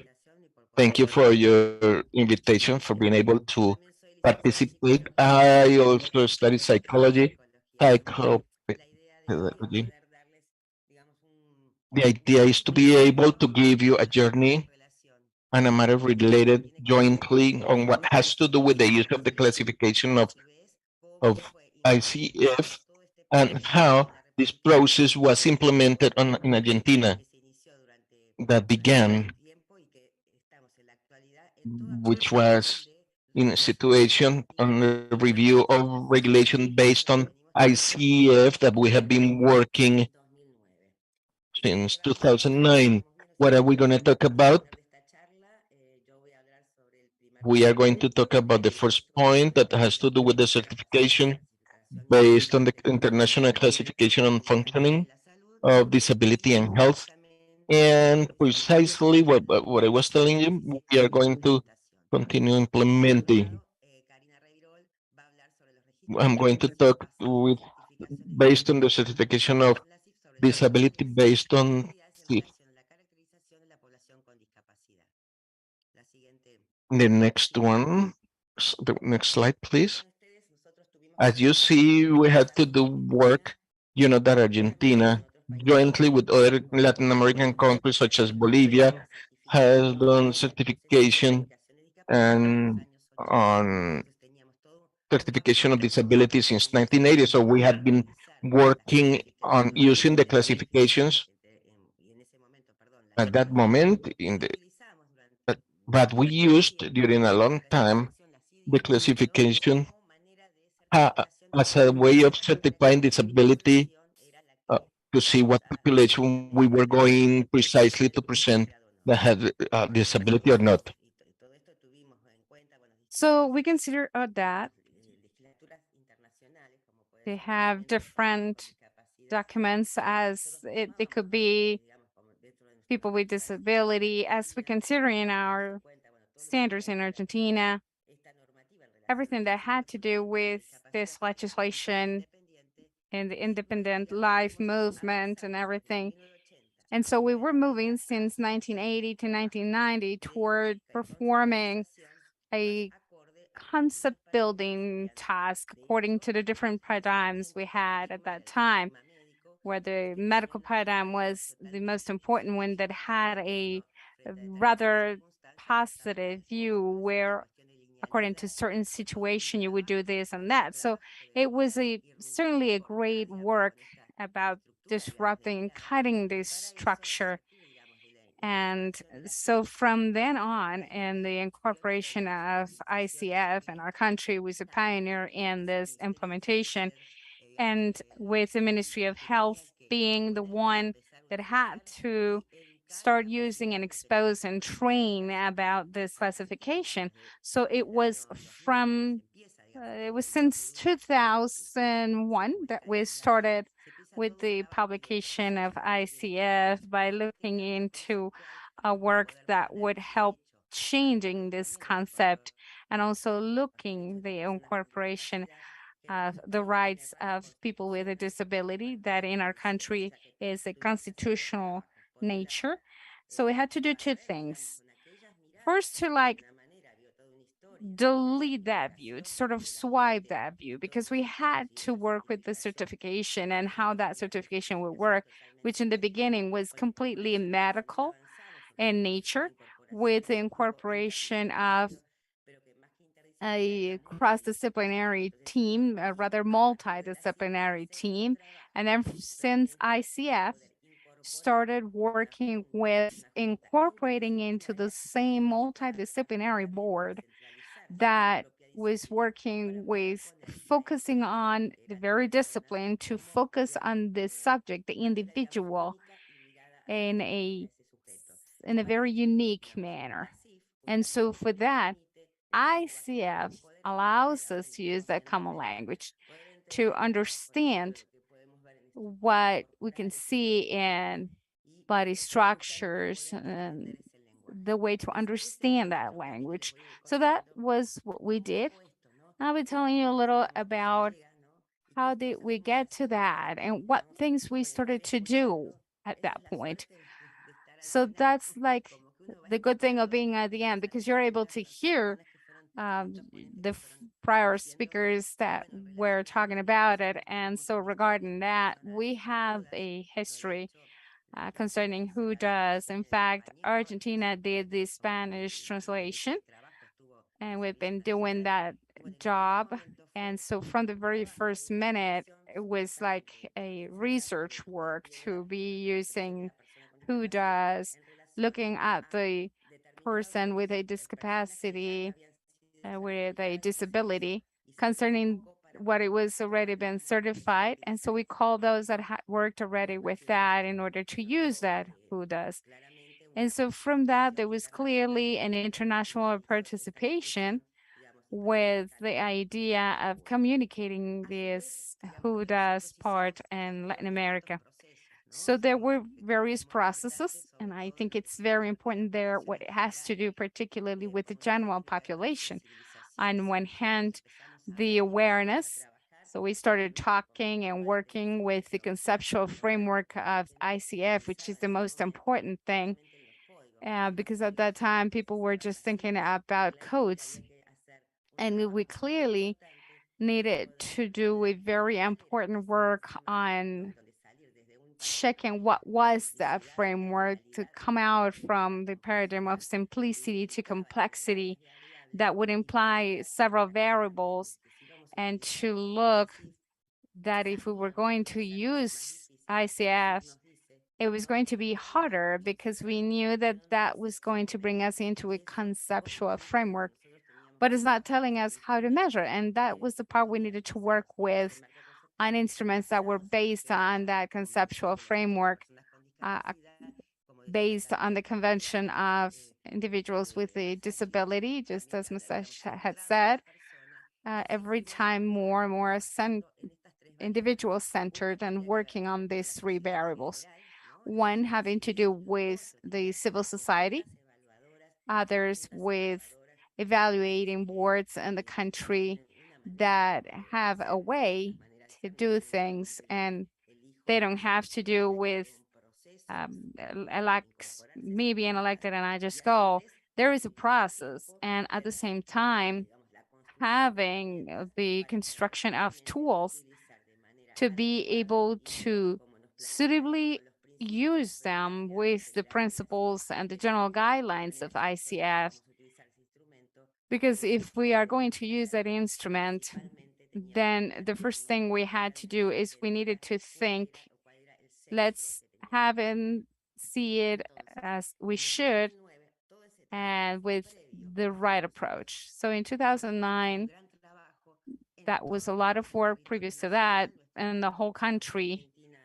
Argentina is a very big country where we had to do all this approach and look into this awareness part, with the first one being talking about ICF, so speak. The second module had to do with the specificity of ICF, particularly the certification of disability, because that was the objective. And in that sense, it started creating throughout a lot of work, and Karina will refer to that because she was the one that pretty much put together the information system of what it has, the system, and then the certification in the system based on this framework. So in 2009, what is believed in there is that after all that work, and I say it quick and maybe not making much sense because we have like 20 minutes, but in this part, it's about the protocol and certification standards that took a while from 2005 to 2008, and in 2009, the certification protocol based on ICF is approved with both classifications. The WHO is telling us about the classification families of ICD-10 and ICF. And so we put together a protocol there that has to do with being able to understanding what that health condition is and complementary classifications to use ICF to check on that functioning profile. So that protocol is approved. There is an approval of the ministry and a Federal Council of Disability that approves with all the provinces, a single instrument.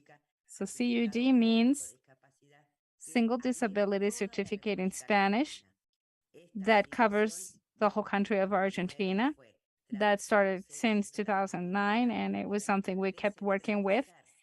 And it was important because we were trying to decentralize the certification task to the different provinces so people could have better access and didn't have to go to Buenos Aires to do to work with their national certificates. It was three objectives. One, to have data we could compare, as ICF tells us. And so we need to have an instrument that could be a single kind format, and also having tools that are validated. So it's not only a subjective issue of a certification. And third, that it could have an access suitable for people, because the need was precisely for people to get to any corner of the country having the right to that certificate. So all the country had to be covered. And since 2010, we started with the decentralization, and it was done by phases. So we had the various provinces or jurisdictions in our country that started to adhere to that. And on one hand, it was like we see it here, the data module to generate information in real time, which was very important, and also a training system. So to be able to get to the actual decentralization, we worked with training modules. And the first one was ICFs, clearly. And the second had to do with using the certification. And the third had to do with the tools, has to do with the legislation, because otherwise we'd have to issue a legislation that could establish when a person would have to go. There was someone here saying that you'd have to give your presence, but you had to also see who had a disability, because we all have a different functioning. Some others are closer to a disability, but it's then about visualizing. And also it was about budget, because there's a budget intended for these individuals. And so we had to have an instrument that could actually measure when, how could a person show evidence of disability. So CEF and the convention take from the ICF. She's mumbling, I'm sorry. As you know, it's important because the convention takes the definition of ICF, including such and such differences of any sort, sensorial, visual, hearing, that are limiting to the activity and participation, which generates that fear that works as a boundary. And so for that, we did a whole work with our standards of 2010 that are still based on the medical model. In 2011, so from 2000, I'm sorry, I'm mumbling, I made a mistake. So from before 2010, they were medical circumstances. In 2010, the first one's based on ICF are based. There's a review, they're updated, and I'm in full revision with the whole team, and then we started moving. So what it's clear, whatever has to do with this normativity, we then had to consider, as they had to say, with our regions of the country, because it's not the same to go to the very city of Buenos Aires to be on 28th of November, which is a locality at the very south of Argentina, almost by Rio Gallegos, and it is a very harsh place in terms of life sustaining. So we had to think about the situation, working together with all professionals to pose certain things related to the regulations. On the other hand, we created, and I tell you this, in 2016 and 2022, another situation came up where other tools are created. In 2018, we do a change in the protocol where we, in that protocol, go through that condition of health where we want to know the cost for the prevention of deficiency, because clearly what we can prevent is deficiency regarding certain things, and we have a record that shows this, and we are going to see it. We are going to see the whole functioning profile, and as it was said before, I don't remember who, but clearly the personal factors are based on an interview. When I'm going to assess the person, the health condition was coded through the ICF, so I have to get the idea of that health condition and see the subject. With this, we took the access of the interview is the personal factors, and those personal factors are going to tell me that it is not the same a person who has certain gender, which is not the same a person who lives in a situation with a specific wind, which is the Sonda wind, which is complicated for someone with a respiratory ailment, as opposed to a person who lives in Buenos Aires. So all that interview that we want to work on the different components of the ICF, taking into account the rules that have to do with two important axes. We always ask, we never suppose. This is what we teach. You ask, we never assume. The human being has that plasticity to be surprised. So sometimes a person that has blindness could be a skiing structure, for instance, and with that linear thinking, you would think that not. So always working on those axes. So starting on that, we create two new tools based on ICF. One of them is to better characterize the population with disabilities. On one hand, we certify and we credit that that person has a disability with regulations that say that have an origin on deficiency. Deficiency could be motor, mental, visceral. In Argentina, we have visceral, sensorial, auditive, or visual, and that is going to be related to the corporeal functions or the body functions. And we have cutoff lines that are validated, and we take instruments that were already validated, for instance, biometrics. And what we did was to be able precisely to do a comparison with the matter of the genetic scale of the ICF to see how with those cutoff lines we are going to have 0, 1, 2, 3, or 4, which would be the qualifiers. That is validated. We did it with the instruments that are used in the clinic, because clearly what has to do with the body component, with body functions and structures, is going to have to do with matters that at the level of the medical aspect and psychological aspect, those are going to validate the challenge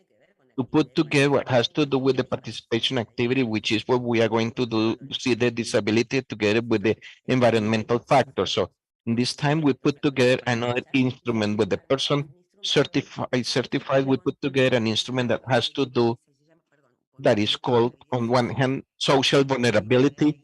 And what we are going to see there are contextual and favorable factors. And we did work with 6 indicators that we worked jointly with the Statistics Institute of Argentina to corroborate data and to be able precisely that if we took this and there is a survey and a census, that those tools could be related. In the case of what has to do with the vulnerability indicators, we take 6 indicators that have to do with accessibility to housing, and it has to do with housing and type of housing, whether they are individual or collective housing. So we can determine, because we know that if there is a person that has a complex situation and also has a disability, that person is going to have greater difficulty. So on the other hand, we took another axis where it's a rural or urban housing, another one that has to do with literacy, and taking everything that has to do with educational trajectory, seeing, taking into account the different levels that we have on education plus different modes that we have in Argentina. So we see the journey of that person, and we also see what situation the person has that is complex. On the other hand, we go to another one of the functions that have to do with work. And the work we differentiated, seeing these matters that have to do with not only those that work and how do they work, and if they are informal type of work that do not have any contribution. We also see the matter of what has to do in Argentina with social provision, whether they have any sort of disability pension or some sort of retirement fund. We also look into that. Also, access to health. We know that in Argentina, people have access to public health, but also we do know that related for many years, I was on disability in '87. We know that what has to do with the direct work of people with disabilities, there are not so many public services that take care of the different devices that are needed sometimes for rehabilitation. So there is a whole work done in Argentina, which is important. When you have access to the certification, we can have access to those services, whether they are private or you can have access to them precisely by being by having this certificate. So it is important to know whether the person goes to public service or there is, I am getting some data. All these 6 indicators are going to tell me when a person has, besides having disability, has social vulnerability.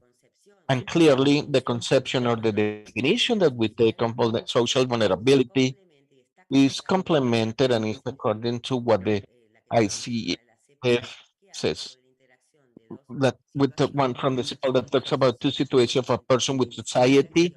So in that interaction can be modified not only because the person can make a change, but also society can make that change. So the definition we take it from there.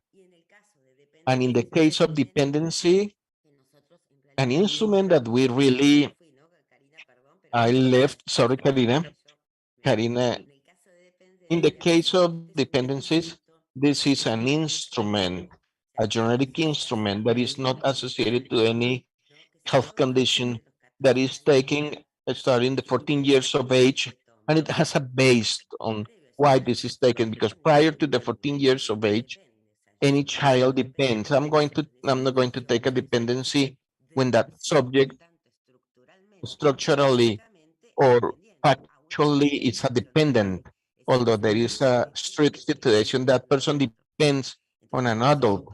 So that's why we take that starting 14 years of age. So here we have, this is a genetic instrument that is based on ICF that takes what has to do with the activity of participation that has 4 groups and different weightings that has a particular way to take it, because there is a particular way of the ICF where we associate the component here, we don't see it here, but the component of activities and participation with environmental factors. What environmental factor? I'll give you the definition. The definition of dependency. Either you have it or not. It is not that you have a little bit of a dependency or nothing. No. Either you have it or not. The definition of dependency has to do when a person has a lack of autonomy and lack of self-determination to be able to develop the daily life. And for that, they need a personal support. If they don't have that support, that person cannot live and also breathe. To live means living as all of us live, which could be working, going to school, to have a couple, a partner. That is living. The person, the instrument that we use, that is post. We have the activity and participation selected category. This was validated. There was a field work that we did first to validate the instrument, and then we did another validation work to be able to take the evaluating boards and to have a preliminary evaluation so the boards can determine that preliminary evaluation, or if you get certain score, they have to take the whole instrument. So this instrument has a particular way of coding the ICF that is associated to activity and participation with environmental factors, and chapter 3, which is the one that we want to measure. The incidence of the human factor, of course, the qualifier of performance, how insights or not, because clearly we use in another time and continue using some places. In the case of Argentina, the spin in fan that measures one thing, but it's in a different paradigm because it measures the environmental factor. We are always putting the person at the center. So we want to see how these insights, in the case of the chapter 3, it could be from the health professionals, all the supports, or the close relative, the partner, or the insight in the category to be able for that person to be implied on the performance interactivity. So to tell you and to be able to give the floor to Karina, I'll be brief. I don't know how long I've been speaking, but I believe it is important to respect the time. So somehow in all this work, there is a work on awareness on the conceptual framework. I do believe that we have to think on what is it that it is posed by the ICF, because ICF is not only to use the codes. We work a great deal on this. I would say with the evaluating boards, they go in a certain way. They have to pose the training that we give. They have to check. Well, then we have a circuit that we have to evaluate how that professional version. On the other hand, the boards that belong to the different jurisdictions. So there are audits. What we do is we see in the field what I saw related to virtual to corroborate in the field. There is technical assistance with all the work of audits. What we do is work on the frequent mistakes in the different boards. So it is important. We have to work, and many times we have to work, and that is the big challenges. It is this to think that this person is the center. I am not going to look for schizophrenia. I go, I begin with a diagnosis, otherwise I couldn't intervene on how to treat this subject. But I cannot use ICF to diagnose what I diagnose with it, because what we do, and we have seen this, is, and with Karina, we have worked a great deal with different countries, especially in Latin America, because she's the one who taught me about ICF in 2009. We did together the course in Mexico. We love Mexico. But anyway, we have been working together on this. And somehow we see that sometimes something is used that is not being used, and it is being used with a different paradigm. So precisely what the gentleman for Japan, sorry, it is difficult for me to mention your name. We were talking about patient-centered or person-centered, talking about the contextual factors. Mm. Well, I love Milan too. I could say what you were saying, the needs of focusing on the person clearly. The disciplines have to be there, but there is something in the matter of the tool that we have to use it. That is what I could tell you, and I'm going to yield the floor to Karina Reviro.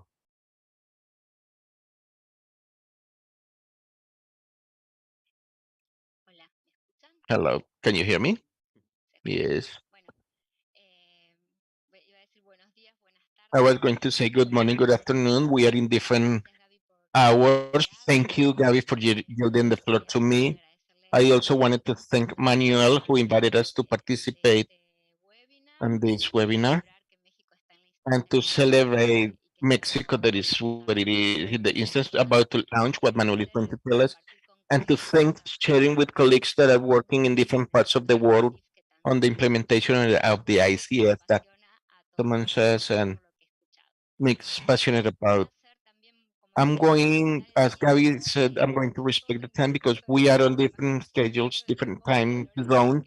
I imagine our partner from Japan, and we also prepared this presentation in order not to repeat ourselves. And I was listening to you, so there are some things I'm going to try to focus on the source of information, starting on the identification of the disability, of the accreditation of the disability.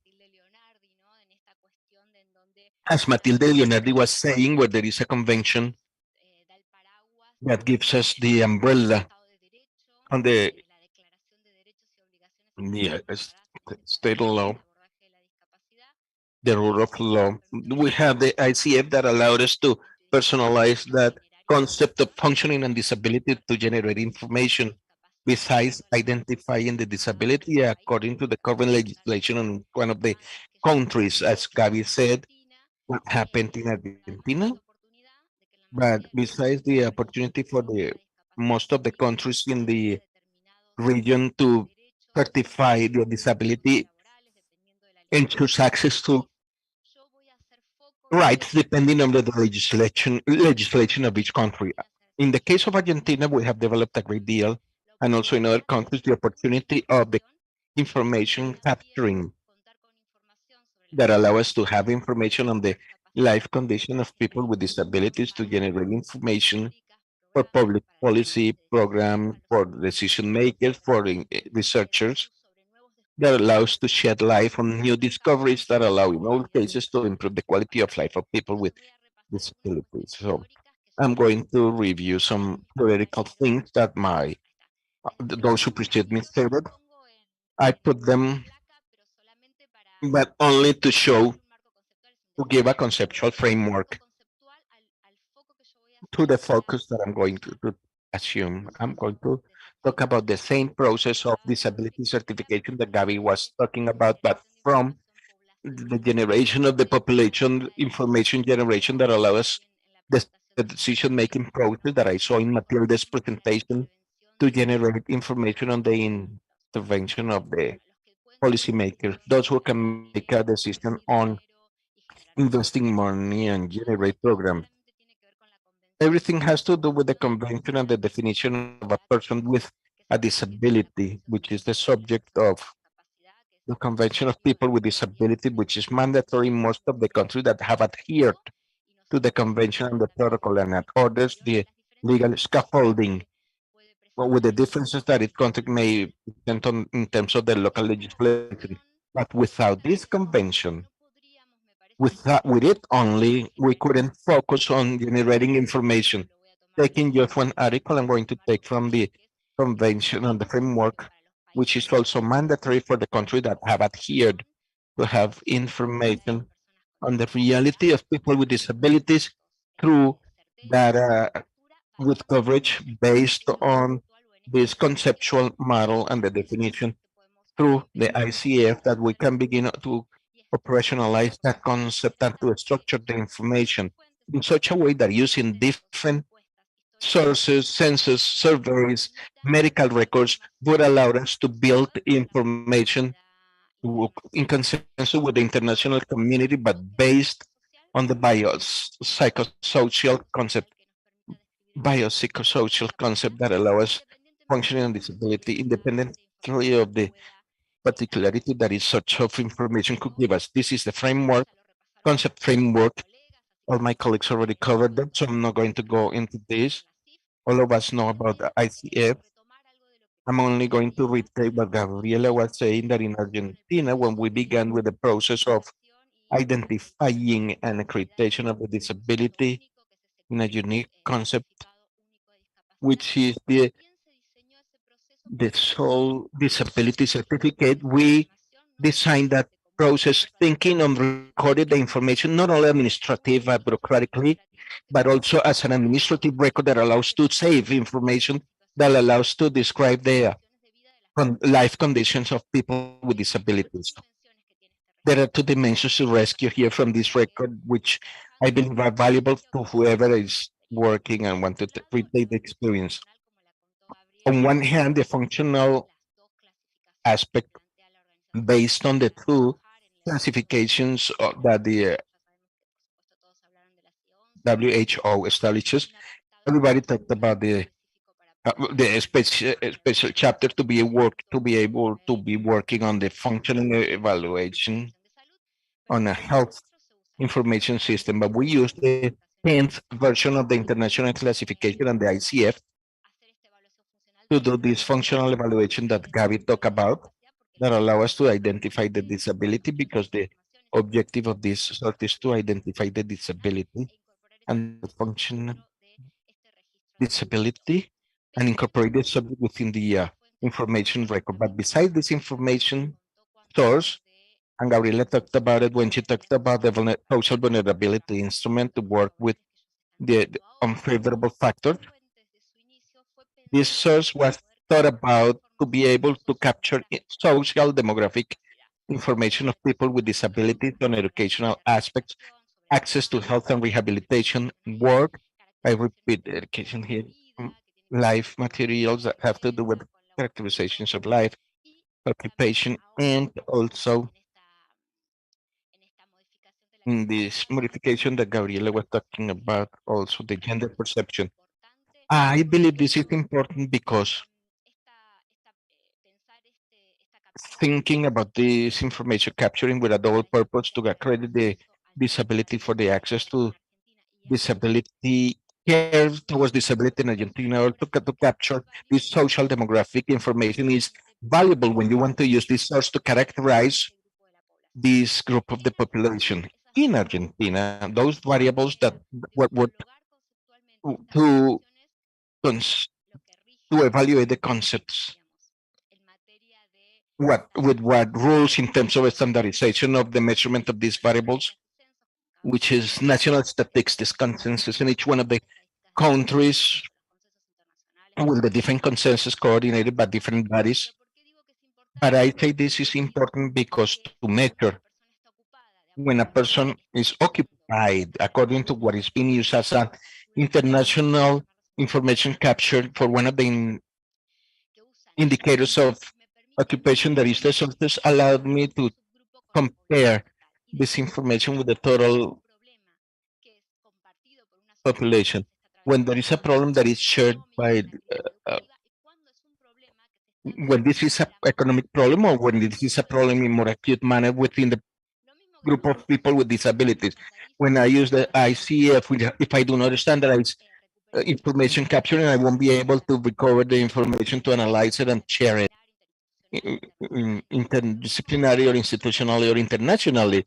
The same thing if we do not adopt conceptually those dimensions with the institute that later is going to provide us information on people with disabilities from different sources. We couldn't have been able to compare or analyze the information and to give the decision makers much more specific information on the realities and the problems.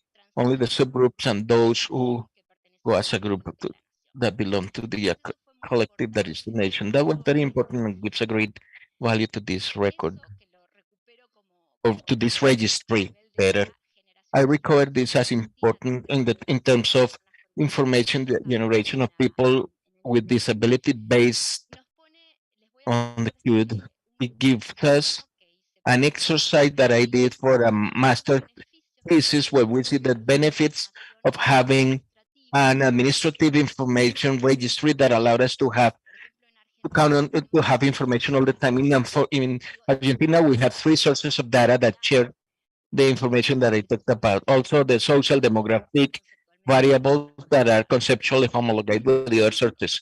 In Argentina, in this picture, or the example that I'm going to show you to see the potentialities that a registry of these characteristics have, we have three data sources. We have a census on 2010. There is another one on 2022, but we don't know the data yet. The data has not been published. But this exercise is 2010, 2017, so I can compare a census that is conceptually the definition to be able to evaluate within the population when a person has difficulty. There is a limitation that is not recommended to publish information on younger than 5 years of age. So if we have only have this source, we don't have information of this subgroup within people with uh, disabilities. And this information is by self-perception. And we are going to have information every 10 years. A study or a survey as the one done in 2017, published in 2018 in Argentina has the characteristic of a census, but it is more precise because it has to do specifically with the topic. It is a study, as in the case of Argentina, destined to generate information on the difficulty and to characterize it. So we are going to get precision, but we are also going to have some certain limitation to get to know the information on those younger than 5 years of age, because there is an international recommendation of not publishing information in those younger than 5 years of age. If we have a registry that share the same definition of disability functioning, because these three sources are using the ICF as conceptual framework for the collection of identifying the difficulty and also the disability, because that is the purpose of the registry. This registry shares the same definition of variables in terms of education and work, access to health, professional coverage, but the information is captured by experts that are trained, as Gabriela was saying, in three instances. They know and they handle specific instruments to evaluate functioning and identify the disability. It is evaluated by expert. It's not self-perception. It captured younger than 5 years of age with greater precision. I can recover it, I can analyze it, and I can use it if I'm a decision maker. And all the time, the cases are being entered into the registry because it is by spontaneous demand. Every time someone asks for information is fed that has that information, dynamic information that implies the disability, the dynamism on how from epidemiology this is configured towards the functional limitations that evolve related to the to different contexts. Since I have these three sources in Argentina based on the same concept of functioning and disability, I can do an exercise as the one that I'm going to show you that allows me to tell you of an ideal situation in terms of having information of people with disabilities, to have the three sources, because each one is going to give us different information, and the three of them are within the same concept. They use the same concept framework, the ICF, but the advantage of having the three sources allow us to have information with a census, and this is the most recent data published in Argentina. I am going to have a prevalence in this case on the difficulty that we could have as a proxy to disability. In this case, I'm going to understand what is the magnitude, or to visualize the magnitude of this group in the whole of the population. That is also hurting by some of the speakers, to be able to dimension, to visualize the group within the population. I'm going to be able to do this with a census with a started. I'm going to have greater precision, but I'm also going to be talking about the total population. In the case of Argentina, I did a cutoff here because we didn't count on a rural population release, which is important within Argentina. And then we have a smaller circle that has to do with the information that we have in the registry. because in the registry we have information of people with disability that are certified, but those who by spontaneous demand for the way they have the registry in Argentina, they come and get a disability certificate. It does not have coverage of all the people that we would find that probably they have disability, but with what the Argentinian legislation define, which is disability for access to the health system, we have a more reduced group. With the three sources, I could have a general perspective as an approach to this group population group. I cannot ask I cannot ask a registry that to give me a prevalence because it's a spontaneous demand, and I could not ask a census to give me information on younger than 5 years of age. And when we see and we analyze by age groups, I take the information from this registry, I'm going to have 21.4 people divided in three age groups from 0 to 14. Information that I could use to investigate, to explore, to see how this population group is behaving a long time, because in Argentina, we have a lot of information. This exercise is from 2010, 2017, and is 1,476 certificates, people with disability certificate. If somebody does an exercise, will have more certificates of coverage progressing. What we want to get is what I was telling you about the limitations. This is the publication of the most recent study done, and younger than 5 years of age is not published. And if I wanted to know this population, I won't have access because that source is recommended. It's not strong. It doesn't have potential to describe or to identify the difficulty in that age group and then describe what it is happening related to that difficulty. But I could ask this from a registry. And this exercise shows that if we are able for three information sources to share the approach based on ICF, I could have much richer information to describe people with disabilities. And besides that, what is important, what I think about registry, with the I do not think only to solve a clinical evaluation and accreditation on disability, but for it to behave as a population generation, information generation that allows me to generate information for, and I rate myself, decision makers, scientific researchers from different specialties that could generate a new knowledge with the information that we already have. I believe one of the experiences that this registry could give is that thought about in that way, this is a super valid source of information for those who work with disabilities in Argentina. It also have a statistical yearly information that is published, and also free access, which is also important for those who work with disabilities. So this is redundant, but this is a population pyramid. If you see the structure by sex and age, different to the CUT exercise in 2016, 17, and which gives us a population census, we always see that the capture of the base of the pyramid is higher in relative terms inside that population of administrative record of these characteristics that allow me to capture the group.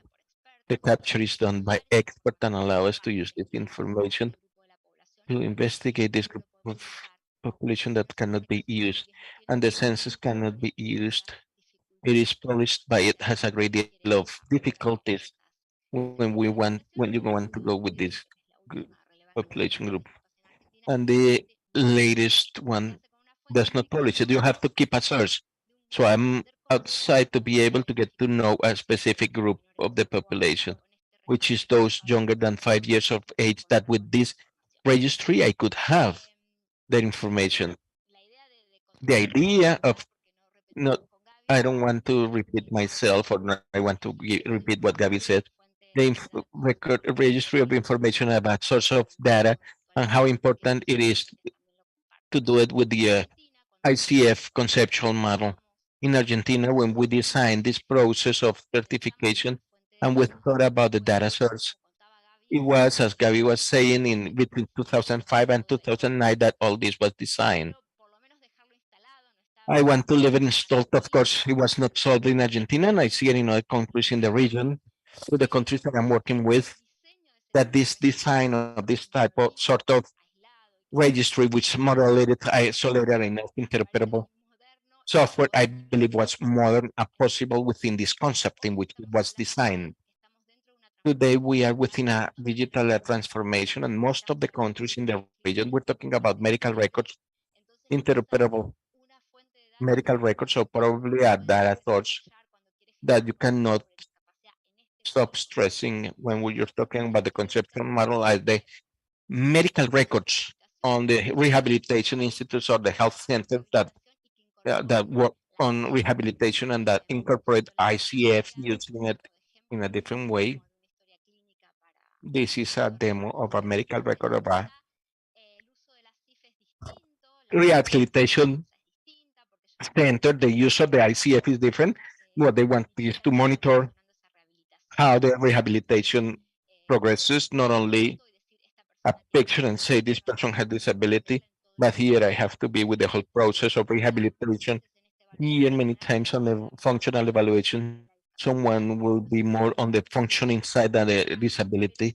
It is not exclusive for disability, but when you think of a process today, in order to capture the greatest possible information to be able to work integrally with the information, probably we have to begin thinking on a medical record that will have to work to incorporate the ICF and the functional evaluation that is starting there to communicate a record as the one that we have in Argentina, more population-wise, that has to do than a registry on the social situation of people with disability to incorporate modules that can be used for the Ministry of Education or Work and on the collection of information to be at this level that has much more coverage than a registry by spontaneous demand, which is the contact with the health system that allow us a greater coverage on the functioning analysis and on this to begin working and interoperate with our records. Probably today,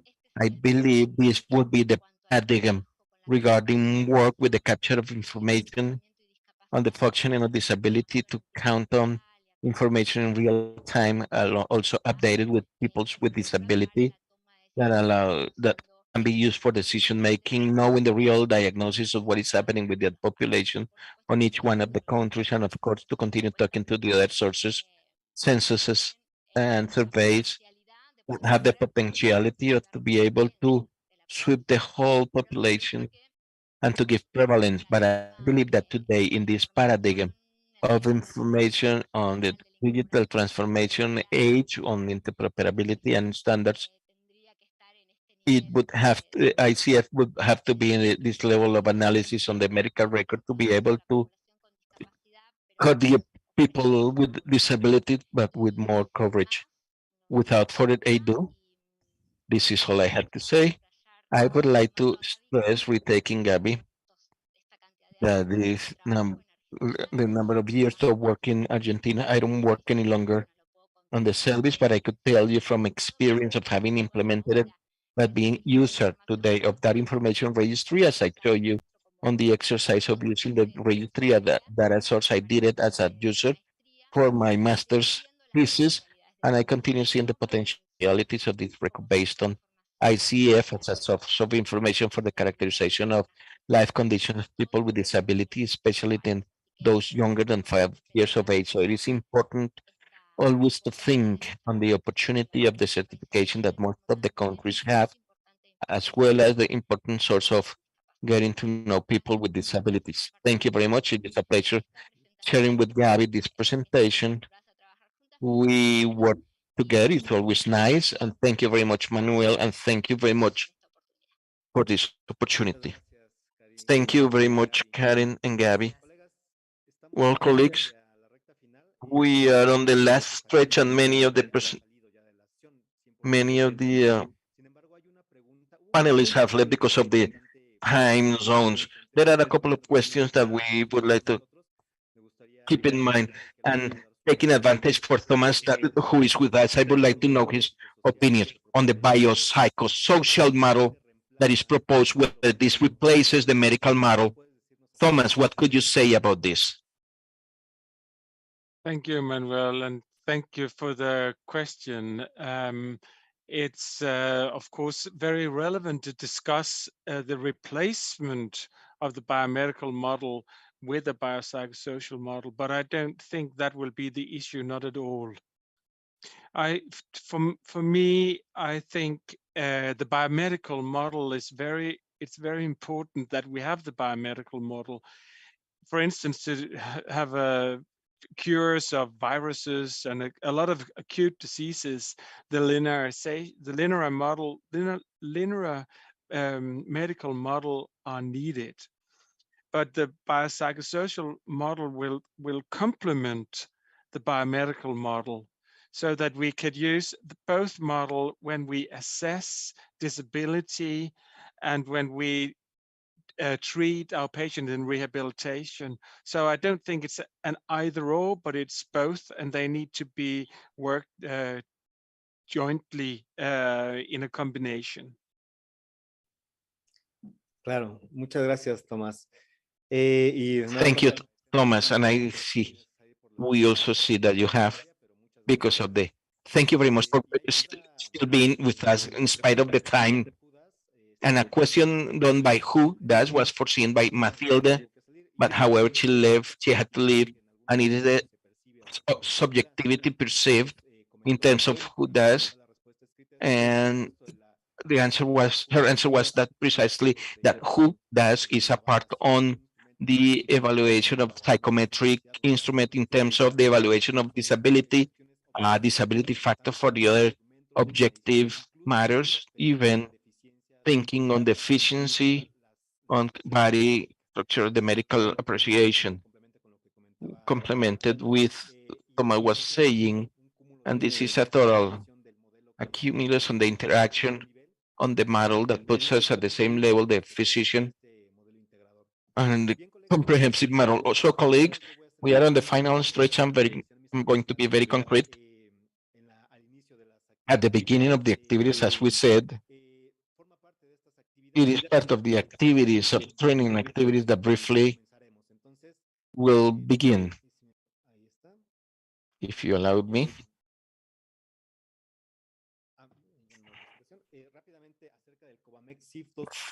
Well, in terms of COVAMEX ICF 2.2, the application that we are developing in Mexico, this is a very well-known diagram in this session that we have had. And starting on the work that we have been done for more than 4 years, we want to thank the institutions of the health sector and people with disabilities and their family that have participated actively. Believe me, colleagues, that all your comments have been useful for building this tool. Even those who have not agreed, they have helped us a great deal for this continuous improvement that we have done. So all the opinions have been very well valued, and they have been produced in this work. I reiterate the diagram that today took part of the morning in Mexico, but we are focusing on the tool. It is, this is not the whole, one part is the definition, the determination of the disabilities regarding as countries determine. So for this COVAMEX ICF 2.2 with the components, with the CID 11, I say it, is going to be one of the official products that we are going to have in Mexico. And for functions, body functions and structure, we did a second level selection, counting on the Annex 9 of the classification, the 410, how to use ICF manual that the WHO gave us with the recommendation of the use. Also a practical mention to homologate the information that is in the registries for the activity and participation component within COMEX ICF 2.2. We are going to incorporate WHO-2.0. And for environmental factors, on one hand, we have an extract of the World Disability Survey with essential questions about the context and the factors that have some sort of barrier. And the questionnaire on environmental factors questionnaire, and we talked with colleagues from the Craig Hospital for the use of it.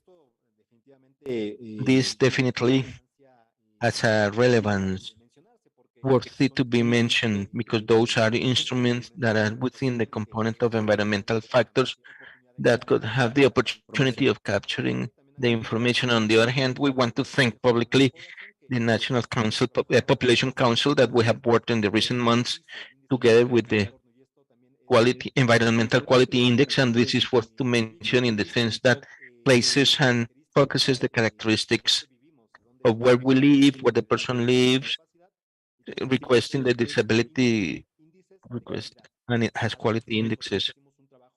When we did a mapping, work with these indexes and the respective qualifier, so we can identify where this is a full barrier with their respective qualifiers. And for personal factors, although they are not codified, we have within the COVAMEX ICF 2.2 the social demographic data, which gives us the opportunity of having this data loading on our tool. And COVAMEX is this. The tool will be designed to give the disability certificate in Mexico. So we already have this model on the applicability, and we will be working on the version who does it for older than 18 years of age. It's necessary to do task for those younger than 18. There was a question on the who does. It is being developed for children yet. So there is a proposal that we are developing for the activity and participation as a national own instrument. And what is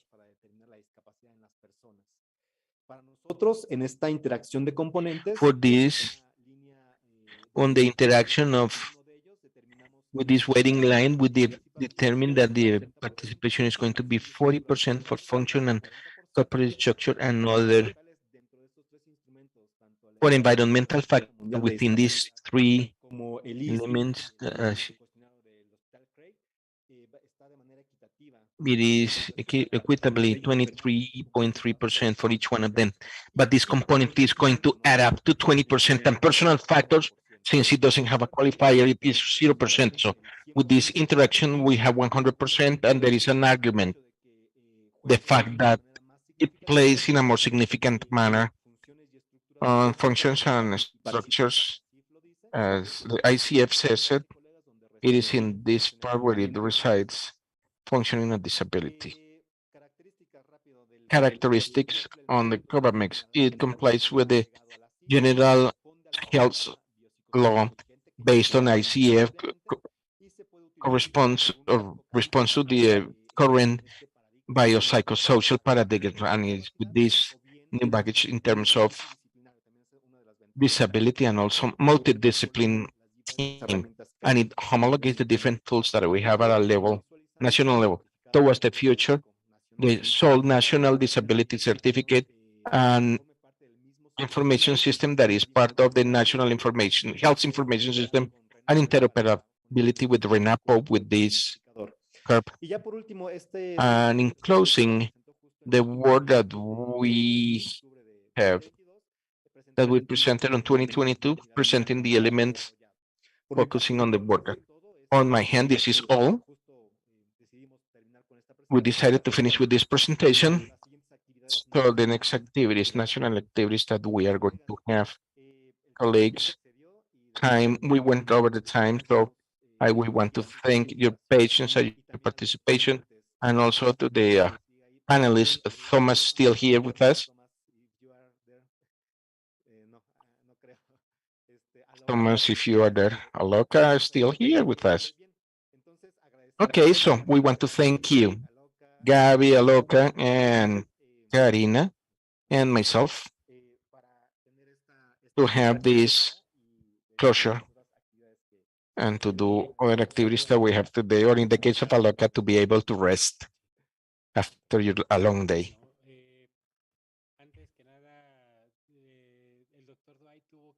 Well, Dr. Wright had to leave, but he left. Apologies for the situations. He had to take care of another meeting. And we want to thank all the participants and all the attendees for having been in this seminar that has helped us to have a good framework for certification in Mexico on disability. As you have seen, it aligns to the international context and the recommendations. This is a matter that is going to help us to have the support of people with disabilities that we expect it is reflected on the information system in Mexico. It is also, I want to thank the team of Avegis and the PAHO team to make this possible, from other centers that have helped us too. I want to thank all of you. The big hug from Mexico to all of you. Thank you very much. See you next time. Bye.